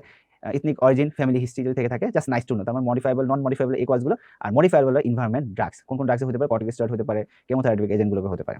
আচ্ছা, প্রোগ্রেসিভ এবার দরকার নেই, আমরা এবার আসি টাইপগুলোর ক্ষেত্রে। টাইপগুলোর ক্ষেত্রে দেখে আসে সবার আগে যেটা most common type of stone, তাকে বলা হয় ক্যালসিয়াম অক্সাল। তার মানে যদি বলা হয় যে আমাদের স্টোনগুলোর ক্ষেত্রে সবচাইতে কমনেস্ট যে স্টোনটা আছে সেই স্টোনটার নাম কি ভাইয়া? সেই স্টোনটার নাম হলো ক্যালসিয়াম অক্সালেট। এই জিনিসটা একটু মনে রাখতে হবে। ওকে, এটা ইউজুয়ালি আমরা অলরেডি বলছি না, প্রাইমারি হাইপারপ্যারাথাইরয়েডিজমের একটা ক্লিনিক্যাল ফিচার বা যে ডায়াগনোসিস যে ডায়াগনোসিসটা হয় সেটাকে বলা হয় রিনাল স্টোন, এবং তার ম্যাক্সিমাম কমন যে স্টোনটা থাকে সেটাই হলো ক্যালসিয়াম স্টোন। আমার প্রাইমারি হাইপারপ্যারাথাইরয়েডিজম একটা মেইন কজ হলো ক্যালসিয়াম অক্সালেট স্টোন ফর্মেশনের জন্য। সো দেখেন, primary hyperparathyroidism is the most common disease associated with hypercalcaemia and stone disease. এটা দেখা যায়। এরপর ক্যালসিয়াম ফসফেট থাকা যেতে পারে।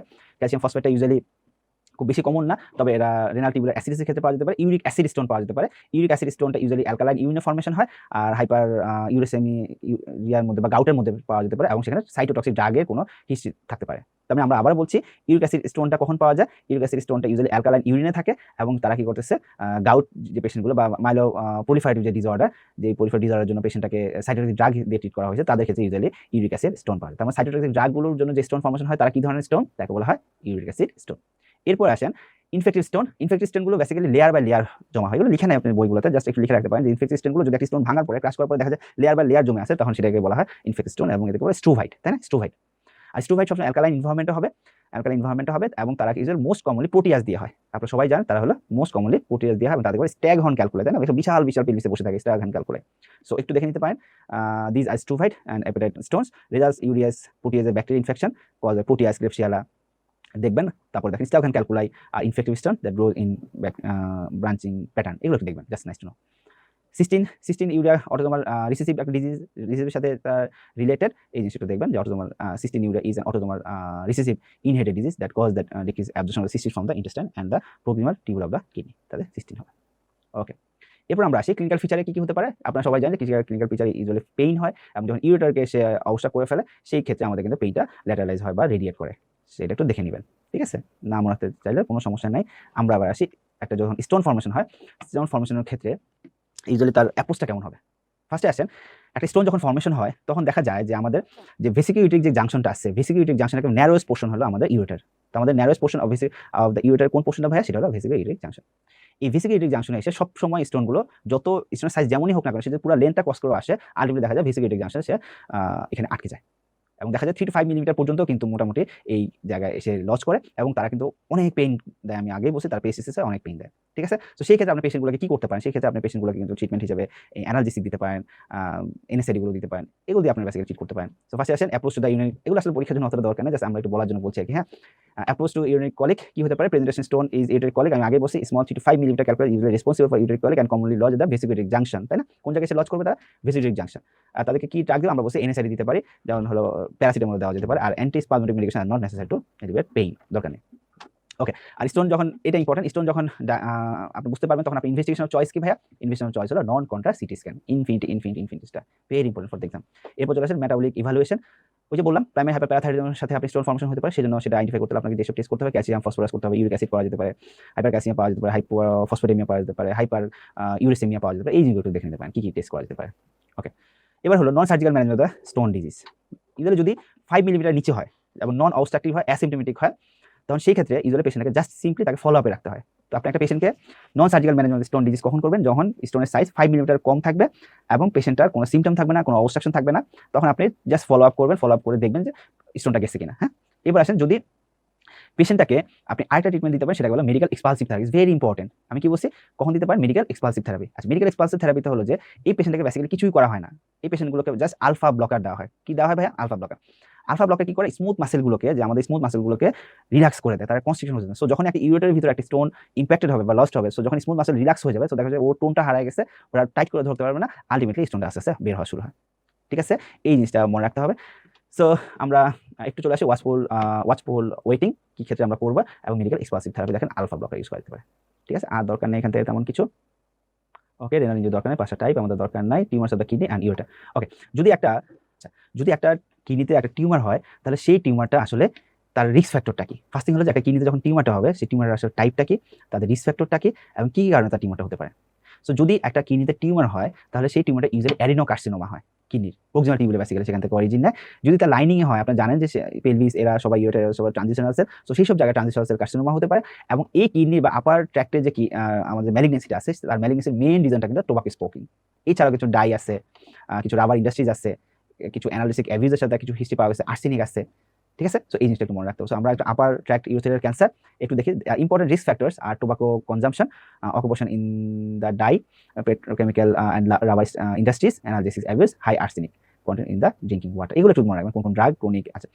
আবার সবসময় মনে রাখতে হবে যে কোনো ক্রনিক ইনফ্লামেশনের ক্ষেত্রে, আমি আবার বলছি, ইউজুয়ালি কিডনির মধ্যে যদি কোনো স্টোন, কোনো ম্যালিগনেন্সি হয়, ইউজুয়ালি তারা অ্যাডিনোকার্সিনোমা হয়। যদি লাইনিং এর কোনো কার্সিনোমা হয়, তারা ইউজুয়ালি ট্রানজিশনাল সেল কার্সিনোমা হয়। ধরেন যদি কোনো কারণে এই জায়গায় কোনো স্টোন ফর্মেশন হয়ে বসে আছে এবং এই স্টোনটা কন্টিনিউয়াসলি, এখানে কমপ্লিট অবস্ট্রাকশন হয়নি, এখানে কিছু না কিছু পাস করতেছে, কিন্তু কন্টিনিউয়াসলি সে যে এই যে তার লাইনিংটা আছে যার উপরে বসে আছে, এই জায়গায় যে ইরিটেশন করতেছে, ইরিটেশন করলে তখন এখানে যে ম্যালিগনেন্সিটা হবে সেটাকে বলা স্কোয়ামাস সেল কার্সিনোমা। সবসময় আমাকে মনে রাখতে হবে, আমাদের স্কিনটা হলো কন্টিনিউয়াসলি একটা এক্সটার্নাল এনভায়রনমেন্টে এক্সপোজ, কন্টিনিউয়াসলি ফ্রিকশন হচ্ছে, এবং যেসব জায়গায় কন্টিনিউয়াসলি ফ্রিকশন হয়, ফ্রিকশনের জন্য যে ম্যালিগনেন্সিটা হয় সেটাকে বলা হয় স্কোয়ামাস সেল কার্সিনোমা। সবসময় মনে রাখতে হবে। যেমন এটা একটা বোনস, এখানে যদি একটা ক্রনিক অস্টিওমাইলিটিস হয়, ক্রনিক অস্টিওমাইলিটিস আপনারা সবাই জানেন, সেখানে ফিস্টুলা থাকে, এই ফিস্টুলার চারপাশে যদি একটা ম্যালিগনেন্সি ডেভেলপ করে, সেটা কিন্তু একটা স্কোয়ামাস সেল কার্সিনোমা। অথবা যদি একটা ইউরিনারি ব্লাডার হয়, ইউরিনারি ব্লাডার যদি এখানে স্টোন হয়, সেটা যদি ম্যালিগনেন্সি করে, অথবা আমরা জানি যে বিলহার্জিয়াসিস, সিস্টোসোমা হেমাটোবিয়াম, এইসব অর্গানিজম তারা কি, তার লেজে স্পাইক থাকে, এই স্পাইক দেখি ইউরিনারি ব্লাডার যদি ক্রনিক ইরিটেট করতে থাকে, ক্রনিক্যালি ইরিটেট করতে থাকে, তো যখন ক্রনিক্যালি ইরিটেট করে তখন তার যখন ম্যালিগনেন্সি ডেভেলপ করে, সেটা কিন্তু স্কোয়ামাস সেল কার্সিনোমা। সো আপনাকে মনে রাখতে হবে, বডি যখনই কোনো জায়গায় ক্রনিক ইরিটেশনের জন্য যদি কোনো ম্যালিগনেন্সি ডেভেলপ করে, দ্যাট ইজ চোখ বন্ধ করে nothing but squamous cell carcinoma. So chronic inflammation condition also associated with squamous cell carcinoma. এই জিনিসটা মনে রাখবেন। সো আমরা একটু আসি রেনাল এনজিওমায়োলাইপোমা। এখানে দেখেন নামই বোঝা যাচ্ছে, রেনাল এনজিও মানে হলো ব্লাড ভেসেল, মাই মানে হলো স্মুথ মাসেল, লাইপো মানে হলো ফ্যাট থেকে অরিজিন। তার মানে এই টিউমারগুলো ইউজুয়ালি কি থাকবে, তাদের ফ্যাট থাকবে, তাদের ব্লাড ভেসেল থাকবে এবং স্মুথ মাসেল থাকবে। আর এরা কি করতেছে, একটা ডিজিজের সাথে অ্যাসোসিয়েটেড থাকে, তাকে বলা হয় টিউবারাস স্ক্লেরোসিস। জাস্ট এই দুটো লাইন একটু মনে রাখেন, যদি কখনো পরীক্ষা আসে, জাস্ট ট্যাকেল দেওয়ার জন্য। আচ্ছা, রেনাল সেল কার্সিনোমা আমরা বলছি, কিডনি টিউমারগুলো ইউজুয়ালি রেনাল সেল কার্সিনোমা হয় এবং এরা ইউজুয়ালি অ্যাডিনোকার্সিনোমা টাইপের। হ্যাঁ, আর is the most common solid neoplasm of the kidney, that cons for the 90% of renal tumour and causes 2 to 5% cancer in the men, 3% women. Familial সাথে von Hippel লিন্ডিউর সাথে তারা রিলেটেড, এটা দেখে নিতে পারেন। Aetiology renal RCC. Occupational hazard তো আমরা আগেই বলছি, কার সাথে পেট্রোলিয়াম, রাবার, তারপরে কোন কোন অকুপেশনের সাথে তারা related, smoking the main reason, এটা আমরা দেখলাম। আর ক্লিনিক্যাল ম্যানিফেস্টেশন তো আগেই বলছি যে একটা ক্লাসিক্যাল ট্রায়াড থাকে, তাই না, একটা লো এন্ড মাস থাকে, তারপরে একটা হেমাচুরিয়া থাকে, আর পালপেবল মাস থাকে, হেমাচুরিয়া থাকে, আর পেইন থাকে, ক্লাসিক্যাল ট্রায়াড। ঠিক আছে, এই জিনিসটা মনে রাখবেন। ওকে, এবার আসেন লাংসে ইউজুয়ালি মেটাসিস হয়, সেটা হলো ক্যানন বল, তাই না। এই যে সুন্দর করে লেখা, দ্য মোস্ট কমন, এটা একটা ইনফিনিশন চিহ্ন, the most common site of metastasis in the lung, is classically described as the cannon ball metastasis. তার মানে আরসিসি মোস্ট কমন সাইট কি ভাই, সেটা হলো আমাদের লাংস। এরপর আমরা আগে বলছি এটা কি ধরনের, এটা অ্যাডিনোকার্সিনোমা, দেখেন প্রক্সিমাল কনভিটিউলার যে এপিথেলিয়ামগুলো থাকে সেই জায়গা থেকে আসে। আর যখনই আমাদের রেনাল ভেইনটাকে সে ইনভলভ করে ফেলে, তার প্রগনোসিসটা খুবই পুয়ার থাকে। দেখেন vein wall infection is associated with poor prognosis. Laboratory ফাইন্ডিংসের ক্ষেত্রে আমাদের usually alkaline phosphatase should be pumped for the investigation to rule out liver and skeletal mass. আমরা কিডনি, স্কেলেটাল অথবা লিভার ম্যাস হয়েছে কিনা সেটা বোঝার জন্য আমরা যে চেষ্টা করবো, তাকে বলা হয় অ্যালকালাইন ফসফেটেজ। জাস্ট যতটুকু লাইন বলছি ঠিক ততটুকু লাইন, বেশি পড়ার দরকার নেই। হ্যাঁ, যতটুকু, তারপর অনেক বলে ফেলতেছি, কিন্তু যতটুকু বলছি ঠিক ততটুকু, এর বাইরে বেশি কিছু দরকার নেই। ওকে, এবার একটু চলে আসে উইলস টিউমার। আমরা আগে বলছি উইলস টিউমার মানে হলো বাচ্চাদের টিউমার, তাই না। কারণ বাচ্চাদের যত টিউমার আছে তার মধ্যে 5% টিউমার হলো উইলস টিউমার, আর বাইল্যাটারালি হয় 5% কেজে। ওকে, আর এটা ইউজুয়ালি 1 to 4 ইয়ার্সের মাঝে দেখতে পাওয়া যায়, পালপেবল অ্যাবডোমিনাল মাস থাকে। আর এগুলো ইউজুয়ালি আপনাদের এই বইটা হয়তো লেখা নেই, এগুলো পেডিয়াট্রিক যে ইউরো অঙ্কোলজি আছে বা পেডিয়াট্রিক যে অঙ্কোলজি ইউনিট আছে, সেখানে দেখে ট্রিট করা হয় পেডিয়াট্রিক্সে। ঠিক আছে, ওকে। আর এটা যখন একটা কিডনিতে হবে, কিডনি প্যারেন্ট ক্যামেরা যে পোর্শনটা হবে, সেগুলো অপোজিট সাইডটাকে একেবারে কম্প্রেস করে দিবে, পেরিফেরাল যে পোর্শনটা আছে সেই পেরিফেরাল পোর্শনে কম্প্রেস করে দিবে, তখন এটা একেবারে ক্লজ সাইন পাওয়া যায়। হ্যাঁ, একটু আসি Wilms tumour. Most common tumour of the childhood, account for 5% of the childhood cancer, আর বাইলাটারাল 5% কেস অ্যান্ড ফ্যামিলি হলো 1%। The typical presentation is child age between the 1 to 4 year, either gender with large palpable abdominal mass that may cross the midline. It may also be associated with hematuria, hypertension, fever, weight loss. এগুলো একটু দেখবেন। Up to 3% patient with bilateral tumors, the tumors usually infiltrate the kidneys. Normal renal parenchyma is compressed at the peripheral around the tumor. আমরা আগেই বলছি এটা cross sign, তাই না। ACT of the chest should be obtained as the lung is the most common site for distal metastasis. তার মানে আমরা বলছি রেনাল সেল কার্সিনোমা এবং উইলস টিউমার দুই ক্ষেত্রে আমাদের কমন সাইট অফ মেটাসিস হলো লাং, এবং সেক্ষেত্রে আমরা কি করবো, সিটি স্ক্যান করবো। আর এখানে যখন একটা টিউমার হবে, সে বাকি যে প্যারেনকাইমাটা আছে সেখানে পেরিফেরি দিকে কম্প্রেস করে দেবে, এটাকে বলা হয় ক্লজ সাইন, রাইট। সো আমাদের যে সেকেন্ড চ্যাপ্টারটা 82 চ্যাপ্টার্স, সেই 82 চ্যাপ্টারটা আমাদের শেষ। এখানে আমরা কিডনি অ্যান্ড ইউরেটারটা পড়লাম। এবার আমরা চলে যাবো ইউরিনারি ব্লাডারে। এবার আমরা যে চ্যাপ্টারটা পড়বো সেটা হলো chapter number 83, urinary bladder. So আমার কাছে মনে হয় যে যতগুলো চ্যাপ্টার আছে তার মধ্যে সবচেয়ে যে চ্যাপ্টারটা নতুন এডিশনে চেঞ্জ হয়েছে সেটা হলো ইউরিনারি ব্লাডার। এত বেশি কিছু অ্যাড করা হয়েছে, বেসিক্যালি এত বেশি আসলে ওরকম আমাদের তেমন কিছুই লাগবে না। এখানে কয়েকটা জিনিস আমাদের একটু পরীক্ষা আসে বা আসার মতো কিছু টপিক আছে। যেমন এখান থেকে একটা ইম্পর্টেন্ট জিনিস আসে, সেটা হলো যে আমাদের এক্সট্রোপিক ভেসি কি, সেটা কি সেটা আমরা দেখবো। সেকেন্ড থিং, আমরা এখান থেকে আরেকটা ইম্পর্টেন্ট টপিক পাবো, সেটা হলো আমাদের যে ইনকন্টিনেন্সটা আছে, ইনকন্টিনেন্সটা এখানে খুব সুন্দর দেওয়া আছে, সেই জিনিসটা আমরা জানবো। স্পেশালি যে পোস্টেটের অপারেশন পরে কি ধরনের ইনকন্টিনেন্স, এটা প্রায় সময় এসবিএ পরীক্ষা আসে, আমাদের ইউরোলজি এফসিস পার্ট 1 পরীক্ষা বা সার্জারি এফসিস পার্ট 1 পরীক্ষা, সেটা ইনকন্টিনেন্সের কোশ্চেন আসে। এছাড়াও আমাদের এখানে যেমন ইউনিট ব্লাডারের টিউমার আছে, সেটা সম্পর্কে আমরা জানবো, এবং ইউনিট ব্লাডারে আমাদের ইউনিট ব্লাডারে কিছু স্টোন হয়, সেই স্টোন সম্পর্কে আমরা জানবো। সো আমরা ফার্স্টে একটু চলে আসি, এখানে অনেক কিছু দেওয়া আছে নর্মালি, তার ফিজিওলজি, মিউটেশন, রিফ্লেক্স, অনেক কিছু দেওয়া আছে, সেগুলো আমরা দেখবো না। আমরা ফার্স্টে একটু চলে আসি এক্সট্রোপিক ভেসিকিতে। সো ব্লাডার এক্সট্রোফি বা এক্সট্রোপিক ভেসিকের অনেক ধরনের নাম আছে, যেমন হলো ব্লাড এক্সট্রোফি কনজেনিটাল ডিসঅর্ডার, ফেইলার কি হয়, abdominal wall leads to an abdominal wall defect. Basically খুব সিম্পল ওয়েতে হলো যে এখানে হলো অ্যাবডোমিনাল ওয়াল ডিফেক্ট থাকে, দ্যাটস ওয়াই ব্লাডারটা কি হয়, অনেক কি সমস্যা হচ্ছে এখন। সো ব্লাডার এক্সট্রোপি একটা কনজেনিটাল ডিজিজ, আর এখানে হলো যে অ্যান্টেরিয়র যে অ্যাবডোমিনাল ওয়ালটা আছে, যে স্পেশালি লোয়ার অ্যাবডোমিনাল যে অ্যান্টেরিয়র যে অ্যাবডোমিনাল ওয়ালটা আছে, সেই অ্যান্টেরিয়র অ্যাবডোমিনাল ওয়ালে ডিফেক্ট থাকে। সো দেখেন খুব সিম্পল হইতে, কারণ অ্যাবডোমিনাল ওয়ালের পরে তো আমাদের ইউনিট ব্লাডার। সো যদি কোনো একটা পেশেন্টের কনজেনিটালি অ্যান্টেরিয়র অ্যাবডোমিনাল ওয়ালটা ডিফেক্টিভ থাকে, লোয়ার পোর্শনটা, তাহলে যে অর্গানটা এক্সপোজড হয়ে আসবে সেটাকে বলা হয় ইউনিট ব্লাডার। সো ব্লাডার এক্সট্রোপি ঠিক তাই, লোয়ার অ্যাবডোমিনাল ওয়ালটা এক্সপোজ থাকে, দ্যাটস ওয়াই আমাদের ইউনিট ব্লাডারটা আমাদের এক্সপোজ থাকে, এটাকে বলা হয় ব্লাডার এক্সট্রোপি। সো এই ব্লাডার এক্সট্রোপিতে এর সাথে সাথে আরো কিছু ফিচার পাওয়া যেতে পারে, যেমন হতে পারে আমাদের সিম্ফাইসিস পিউবিসটা সেখানে আছে, সেই সিম্ফাইসিস পিউবিসটা আমাদের কিন্তু সেপারেটেড থাকে, কি থাকে ভাই, সেপারেটেড থাকে, সেটা বলে ডায়াস্টেসিস অফ পিউবিক সিম্ফাইসিস। এছাড়া মেইলে কিছু আলাদা ফিচার্স পাওয়া যেতে পারে, ফিমেলে কিছু আলাদা ফিচার্স পাওয়া যেতে পারে, যেমন ফিমেলের ক্ষেত্রে বাইফিট ক্লাইটোরিস পাওয়া যেতে পারে। ইভেন আমাদের যে এই বেবিগুলো ইউজুয়ালি আমাদের হার্নিয়া থাকে, ইনগুইনাল হার্নিয়া, ইন্ডিয়াক ইনগুইনাল হার্নিয়াগুলো থাকে, এগুলো আমরা একটু দেখবো কি কি ফিচার্স থাকে।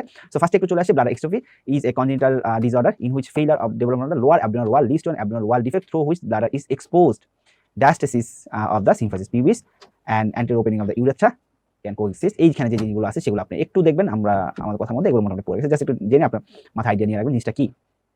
ক্লিনিক্যাল ফিচার্সগুলো কি আছে একটু দেখবেন, স্পেশালি মেল এবং ফিমেলের ক্ষেত্রে যে ক্রাইটেরিয়া, এখানে কয়েকটি স্টার চিহ্ন দিতে পারেন। দেখেন শর্ট এন্ড পেনিস থাকবে due to diastasis of the symphysis pubis, তখন সিম্ফাইসিস পিউবিস যখন সেপারেটেড থাকে তখন পেনিসটা শর্টেড থাকে। Wide separation of the crural attachment, কারণ তার ক্রুরাগুলো কি থাকে, আমাদের যে সিম্ফাইসিস পিউবিস যে রেমাসগুলো আছে তার সাথে অ্যাটাচ থাকে, আপনারা হয়তো অ্যান্টু করে জানছে। তো যখন ওয়াইডলি সেপারেটেড থাকে তখন পেনিসটা শর্ট হয়ে যায়, হ্যাঁ, ওইটাই বেসিক্যালি বলছে। আর ফিমেলের ক্ষেত্রে আমাদের কি থাকে, স্টেনোজড অ্যান্টেরিয়র ডিসপ্লেস ভ্যাজাইনা থাকে, আর বাইফিট ক্লাইটোরিস থাকে। এই কয়েকটা জিনিস আপনি একটু মনে রাখবেন। আর অ্যান্টেরিয়র অ্যাবডোমিনাল ওয়ালে কি কি থাকতে পারে, আমরা অলরেডি একটু আগে বলছি হার্নিয়া থাকে, ইনডিরেক্ট ইনগুইনাল হার্নিয়া, স্টার চিহ্ন দিতে পারে, ইনডিরেক্ট ইনগুইনাল হার্নিয়া থাকতে পারে। আর অ্যানোরেক্টালি কি থাকতে পারে, রেক্টাল প্রোলাপস থাকতে পারে, short and perineum and anterior displaced anus থাকতে পারে, ঠিক আছে, ইমপারফেক্টেড অ্যানাসও থাকতে পারে। এই কয়েকটা জিনিস আপনাকে, এটা একটা ছবি ব্লাডার এক্সট্রোপি, এই যে এগুলো ব্লাডার, এই যে পেনিস, এই জিনিসগুলো বা এগুলো ফিমেলের ক্ষেত্রে বেসিক্যালি দেখা যাচ্ছে বাইফিট ক্লাইটোরিস। সো বনে কি চেঞ্জ আসে সেটা আপনি একটু দেখতে পারেন, জাস্ট নাইস টু নো। যদি না দেখতে চান কোনো সমস্যা নেই, এত ডেপথে জানার দরকার নেই, হ্যাঁ। ওকে, এরপর আমরা একটি ইনফিনিটি স্টার টপিকে চলে আসলাম, that is urinary incontinence. Okay, urinary incontinence simple ওয়েতে মানে হলো, ইউরিনারি ইনকন্টিনেন্স মানে হলো ইউরিনারি আর্জ আসছে কিন্তু ধরতে পারে না, বা ইউরিন ব্লাডার থেকে যে বের হয়ে চলে যাচ্ছে, এটা হলো ইউরিনারি ইনকন্টিনেন্স, ঠিক আছে। সো ইউরিনারি ইনকন্টিনেন্স কয়েক ধরনের ইউরিনারি ইনকন্টিনেন্স আছে। লাইক ফার্স্ট একটা স্ট্রেস ইনকন্টিনেন্স। স্ট্রেস ইনকন্টিনেন্সে কি হয়, পেশেন্টটা ধরেন বসে আছে, কথা বলতেছে আপনার সাথে, হঠাৎ করে সে হাঁচি দিল বা কাশি দিল, কাশি দেওয়ার পরে সেগুলো সে ইউরিনটা ধরে রাখতে পারবে না, তার এই ইন্টারঅ্যাবডোমিনাল প্রেশারটা বাড়ার সাথে তার ইউরিনাল ব্লাড থেকে কিছু ইউরিন বের হয়ে চলে আসলো, এটা বলে স্ট্রেস ইউরিনারি ইনকন্টিনেন্স। এটা আপনাদের বইয়ে লেখা নাই, বেসিক্যালি এটা ইউজুয়ালি দেখা যায় যে যারা অনেক বাচ্চা হয়েছে, যেসব ফিমেলদের ক্ষেত্রে তাদের একদম ল্যাক্স থাকে, স্ফিংক্টারি ফাংশনটা একেবারে ল্যাক্স হয়ে যায়, যাদের কয়েকটা বাচ্চা হয়েছে, কয়েকটা বাচ্চার মা যারা, তাদের বেসিক্যালি এই জিনিসটা দেখা যায়, ঠিক আছে। আর্জিন কন্টিনিউস একটা হলো আর্জিন কন্টিনিউস। আর্জিন কন্টিনিউস মানে হলো তার মিকচুয়েশনের আর্জ আসছে, সে ধরে রাখতে পারে না, তার সাথে সাথে মিকচুয়েশন হয়ে গেছে, এগুলো ইজিলি ওভার অ্যাক্টিভ ব্লাডারগুলোতে দেখা যায়, ঠিক আছে। তারপরে আমাদের মিক্সড ইউরিনারি ইনকন্টিনেন্স আছে, কন্টিনিউয়াস ইউরিনারি ইনকন্টিনেন্স আছে। কন্টিনিউয়াস ইউরিনারি ইনকন্টিনেন্স আমরা মনে আছে বলছিলাম যে একটা একটুপিক ইউরিটারের একটুপিক প্লেসে যখন ইনসার্ট করবে তখন continuous urinary incontinence, continuously dribbling হচ্ছে, এটাই হলো কন্টিনিউয়াস ইউরিনারি ইনকন্টিনেন্স। যদি একটা পেশেন্ট প্রোস্টেট অপারেশন করে, প্রোস্টেট অপারেশনের সময় দেখা যায় তার অনেক সময় স্ফিংক্টারটা নষ্ট হয়ে যায়, বা স্ফিংক্টারের উপরে কোনো ইনজুরি হয়, বা স্ফিংক্টারিক ফাংশনটা ঠিকমতো হচ্ছে না, তখন সেই পেশেন্ট কিন্তু একটু অ্যাবডোমেনে প্রেশার জমলে বা হাঁচি কাশি দিলেও কিন্তু তার ইনকন্টিনেন্স, স্ট্রেস ইনকন্টিনেন্সগুলো ডেভেলপ করে। সো আমরা একটু আসি urinary incontinence. Urinary incontinence refer to the involuntary leakage of the urine, can be classified, important, অনেক ইম্পর্টেন্ট। কিভাবে দেখেন, স্ট্রেস ইউরিনারি ইনকন্টিনেন্স দেখেন এক্সারশন, স্নিজিং, কাফিং এর সময় হয়। আর্জেন্সি ইউরিনারি ইনকন্টিনেন্স আমি অলরেডি বলে ফেলছি। Mixed urinary incontinence and continuous urinary incontinence দেখেন, এই যে দেখেন একটোপিক ইউরেটার, এই ক্ষেত্রে পাওয়া যায়। নক্টার্নাল অ্যানিউরিস আর কিছু আছে, ওভার অ্যাক্টিভ ব্লাড, এগুলো দেখে নিতে পারেন। এই জায়গাটা একটু তাকাই। The most common cause of stress urinary incontinence is radical prostatectomy, infinite star চিহ্ন দিতে হবে, radical prostatectomy for prostate cancer with prevalence estimated of 5% at 24 to 36 months after surgery. Very very important. Okay, urine dynamics নিয়ে নতুন করে কিছু বলবো না, আমরা অলরেডি বলে ফেলছি। প্রেশার ফ্লো স্টাডি, যদি কোনো পেশেন্টের আমাদের নিউরোজেনিক ব্লাডার থেকে থাকে তখন আমরা ইউরোডাইনামিক স্টাডিটা করবো, অথবা এলটিএস এর কোনো কজ যখন খুঁজে পাবো না তখন আমরা ইউরোডাইনামিক স্টাডি করবো, বলে ফেলছি। আর এই ইনকন্টিনেন্সের ক্ষেত্রে ইউজুয়ালি স্ট্রেস যে ইনকন্টিনেন্সগুলো আছে, এই ইনকন্টিনেন্স ক্ষেত্রে আমাদের ইউজুয়ালি যে ট্রিটমেন্টটা আছে, আমরা ইউজুয়ালি তাদেরকে বিহেভিয়ারাল থেরাপি দিতে পারি, ট্রেইনড ভয়েডিং বা ব্লাডার ট্রেনিং করা যেতে পারে, বা আপনি এতটুকু পানি খাবেন, অপটিমাইজেশন অফ ওয়াটার বলা হয়, হ্যাঁ, এতটুকু পানি খাবেন, সন্ধ্যার পর কোনো নতুন করে পানি খাবেন না, বা এই সময়টা মিচুয়েট করবেন, অথবা আইটাল ক্যাজুয়াল এক্সারসাইজ বা পেলভিক ফ্লোর এক্সারসাইজ, এগুলো দেখানো যেতে পারে, ঠিক আছে। অথবা অ্যান্টিকোলিনারি ড্রাগও দেখা যেতে পারে, যেটা প্যারাসিম্প্যাথেটিক, তাই না, অ্যান্টিকোলিনারি ড্রাগ দিয়ে তার ট্রিট করা যেতে পারে। ওকে, এবার আমরা একটু আসি ভেসিকোভেজানাল ফিস্টুলা। ওকে, ভেসিকোভেজানাল ফিস্টুলাটা কি জিনিস?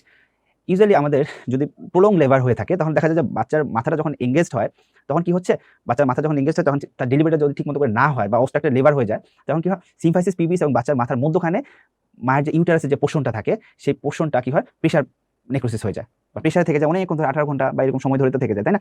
সো ওই যখন প্রেশার হতে হতে প্রেশার থাকতে তারপর আপনি কোনোভাবে বাচ্চাটা বের করলে আলটিমেটলি এই যে প্রেশারের জন্য যে সিম্ফাইসিস একটা বনি প্রমিনেন্সের এগেস্টে বাচ্চার মাথাটা এঙ্গেজ হয়েছিল এবং সেই স্পেসিফিক যে ভ্যাজাইনাল পোর্শনটা বা যে পোর্শনটা থাকুক না ইউটারাসের যে পোর্শনটা চাপ পড়ে বসেছে সেই পোর্শনটা আলটিমেটলি ব্লাড সাপ্লাইটা ইম্পেয়ারমেন্ট হয়, আলটিমেটলি সেখানে একটা ফিস্টুলা ডেভেলপ করে ফেলে, সেটাকে বলা ভেসিকোভেজানাল fistula.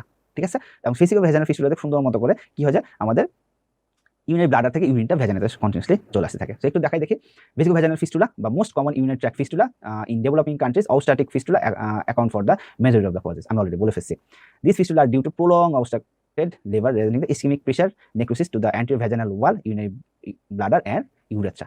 And large area of the urinary neck and urethra may be involved. আমি মাত্রই বলে ফেলছি, the developing countries iatrogenic vesicovaginal fistula occur after hysterectomy. ঠিক আছে, কোন কোন ক্ষেত্রে হয়ে যেতে পারে আপনি একটু জানলেন। Clear feature continuously urine leakage হবে, আমি মাত্রই বলছি ভ্যাজানাতে সরাসরি ইউরিনের ব্লাডার থেকে ইউরিন চলে আসবে এবং সেটা কন্টিনিউয়াস ইউরিনারি ড্রিবলিং হবে, তাই না, লিকেজ হবে। সো আমরা এখান থেকে এতটুকু জানবো। এবার আমরা একটু দেখি ইউরিনারি রিটেনশন। লাইক এবার হলো একটা ইউরিনারি রিটেনশন। ইউরিনারি রিটেনশনকে আমরা দুই ভাগে ভাগ করতে পারি, একটা হলো অ্যাকিউট ইউরিনারি রিটেনশন আর একটা হলো ক্রনিক ইউরিনারি রিটেনশন। কয় ভাবে ভাইয়া? অ্যাকিউট ইউরিনারি রিটেনশন আর একটা হলো ক্রনিক ইউরিনারি রিটেনশন। এখন কোনটা বেশি ডেঞ্জারাস, অ্যাকিউট অর ক্রনিক? আপনারা হয়তো সবাই বলতে পারেন যে ভাইয়া আমাদের ইউরিনারি রিটেনশনের মধ্যে অ্যাকিউটটা বেশি ডেঞ্জারাস। তবে আমার অ্যান্সার হলো একটা পেশেন্টের ইউরিনারি রিটেনশন যখন হবে তার সবসময় chronic urinary retention very very very dangerous. কেন ডেঞ্জারাস আমরা দেখি। ফার্স্টে দেখেন, একটা পেশেন্টের অ্যাকিউট ইউরিনারি রিটেনশন মানে হলো যে কোনো কারণে হুট করে তার মিউচুয়েশন ডেভেলপ বন্ধ হয়ে গেছে বা মিউচুয়েশন হওয়া বন্ধ হয়ে গেছে বা মিউচুয়েটি পাথ হইতে বেসিক্যালি এই জায়গাটাতে তো ইউরিনারি ব্লাডার থেকে এই যে ইউরোথ্রা এই জায়গাটা কোনো জায়গাটা অবস্ট্রাক্ট হয়ে গেছে। লাইক কেমন হতে পারে, একটা প্রোস্টেটের এনলার্জমেন্ট হতে পারে। সো যখন প্রোস্টেট এনলার্জ হয়ে এই রাস্তাটাকে হুট করে বন্ধ করে দিবে অথবা একটা স্টোন এসে এই জায়গাটা বন্ধ করে দিল, ওই পেশেন্টকে মিউচুয়েট করবে করবে না, তখন তার কেউ আস্তে আস্তে ব্লাডার অথবা তার রাপচার হলো, ইউরোথ্রা রাপচার হয়ে গেল, মিউচুয়েশন হবে হবে না, আস্তে আস্তে কি হবে, এখান থেকে ইউরিন আস্তে আস্তে আস্তে আস্তে এই জায়গাটা প্রেশার বেড়ে যাবে, আলটিমেটলি পেশেন্ট খুব পেইন ডেভেলপ করবে। তো এই পেশেন্টটাকে আপনি অনেকভাবে ট্রিট করতে পারেন। লাইক তাকে যদি আপনি একটা সিম্পলি যদি একটা ক্যাথেটার ইনসার্ট করে দেন তার পুরো সাফারিংসটা 1 নিমিষের মধ্যে শেষ হয়ে যাবে, 1 নিমিষের মধ্যে পুরো পেইন সব চলে যাবে, পেশেন্ট একেবারে স্বর্গীয় একটা সুখ পাবে।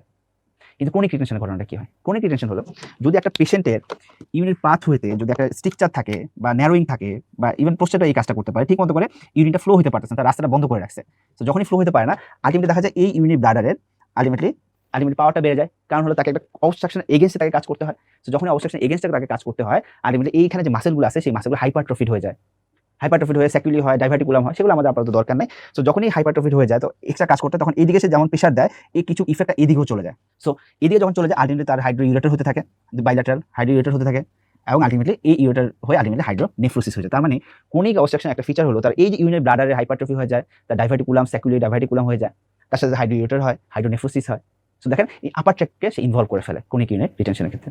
সো ইউজুয়ালি দেখা যায় যে একটা পেশেন্ট যখন ক্রনিক ইউরিনারি রিটেনশন ডেভেলপ করে, সে যখন মিকচুরেট করে, মিকচুরেশন পরেও কিন্তু তার দেখা যায় যে তার ইনকমপ্লিট ভয়েডিং হয়েছে বা পোস্ট ভয়েডাল রেসিডিও বা ভয়েড করার পরেও তার কিছু রেসিডিও থেকে যায় ইউরিনারি ব্লাডার। মোটামুটি দেখা যায় 10% এমসিসি বা micturating systematic capacity, 10% less than 10% normal, কিন্তু দেখা যায় মোর দেন 10% যদি থেকে থাকে সেটাকে বলা হয় ক্রনিক ইউরিনারি রিটেনশন। ঠিক আছে ভাইয়া, তো এই জিনিসটা একটু মনে রাখতে হবে। সো এখন ক্রনিক ইউরিনারি রিটেনশনে এই ঘটনা ঘটে, আপার ট্র্যাক্টগুলো চেঞ্জ হয়, তার সাথে সাথে যখন একটা ক্রনিক ইউরিনারি রিটেনশনকে পেশেন্টকে আপনি ক্যাথেটার করবেন সেই পেশেন্ট কিন্তু অনেকগুলো কমপ্লিকেশন ডেভেলপ করতে পারে। কি কমপ্লিকেশন ডেভেলপ করে?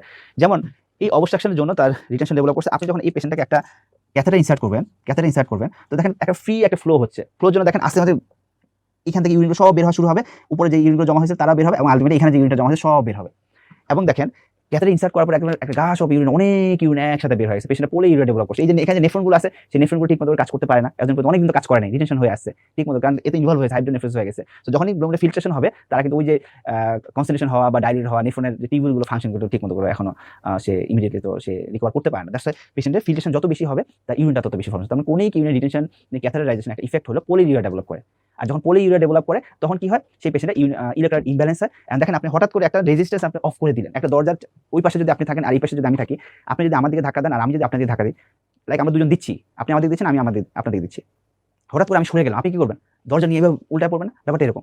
যখন একটা ক্রনিক রিটেনশন পেশেন্টকে আপনি হুট করে তার অবশেষে রিলিভ করে দেন, এখানে পানিগুলো একদম হঠাৎ করে ড্রেন করা শুরু হয়ে যাবে। আর এখানে যে কন্টিনিউয়াসলি গ্লোমেরুলার যে প্রেশারটা হচ্ছিল, গ্লোমেরুলাসে চাচ্ছিল ফিল্ট্রেশন করার জন্য, কিন্তু এই অবশেষে ফিল্ট্রেশনটা হচ্ছিল না।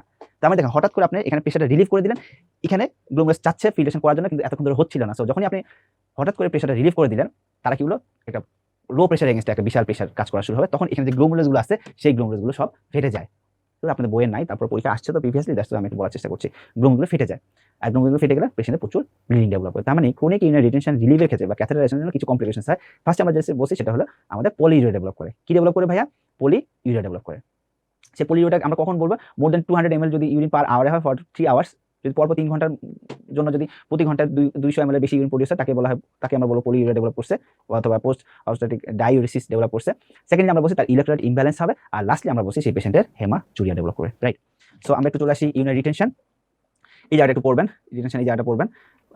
আর ক্রনিক ইউরিনারি রিটেনশনের ক্ষেত্রে দেখেন তো ইউরিনারি ব্লাডারটা ডিস্টেন্ডেড থাকে, সেজন্য আপনি নরমালি অ্যাবডোমিনাল লোয়ার অ্যাবডোমিনাল বা স্ক্রোবিক রিজনে প্যালপেট করলে এটাকে ধরতে পারা যায়, ঠিক আছে? সো ইউরিনারি রিটেনশনটা একটু দেখবেন। এখানে ক্যাথেটারাইজেশন যে কথাগুলো আমি এত ধরে বলছি, এই যে দেখেন dialysis, post obstructive dialysis develop করে more than 200 ml of urine per 3 hours for consecutive 3 hours per hour for consecutive 3 hours, তাই না? এই জিনিসগুলো একটু দেখবেন। ব্লাডের কথা আমরা বলছি, ওকে ফাইন। ব্লাড স্টোনটা আমাদের অত বেশি ইম্পর্টেন্ট না, জাস্ট একটু রিডিং করলে পড়তে পারেন। আচ্ছা, urinary tract infection. Urinary tract ইনফেকশনে জাস্ট এখানে কি অর্গানিজম আছে, বেসিক্যালি স্টেরাইল পায়োরিয়া কি কন্ডিশন হতে পারে এগুলো একটু দেখে নিতে পারেন। স্টোন হতে পারে, ইনফ্লামেটরি কন্ডিশনস হতে পারে, কার্সিনোমা সিটোতে হতে পারে, টিবিতে হতে পারে, গনোরিয়াতে হতে পারে। এই জিনিসগুলো একটু দেখবেন, জাস্ট এই 2-3টা লাইন একটু দেখবেন, হ্যাঁ? Okay, the common organism implicated in uncomplicated urinary tract Escherichia, Staphylococcus, Enterococcus faecalis, এগুলো একটু দেখে নিতে পারেন অর্গানিজম। এগুলো বেসিক্যালি আপনার মাইক্রোবায়োলজি পড়ছেন, বেইলাতে কত দেখার দরকার নেই। আচ্ছা, ইউরিনারি টিউবারকুলোসিস আমরা অলরেডি বলছিলাম। টিম্বল ব্লাডার কি জিনিস, কন্ট্রাক্টেড ব্লাডার হয়ে যায়, ফাইব্রোসিস হয়, সেটা এখানে আরেকবার দেওয়া আছে, just nice to know, not that much important for the exam.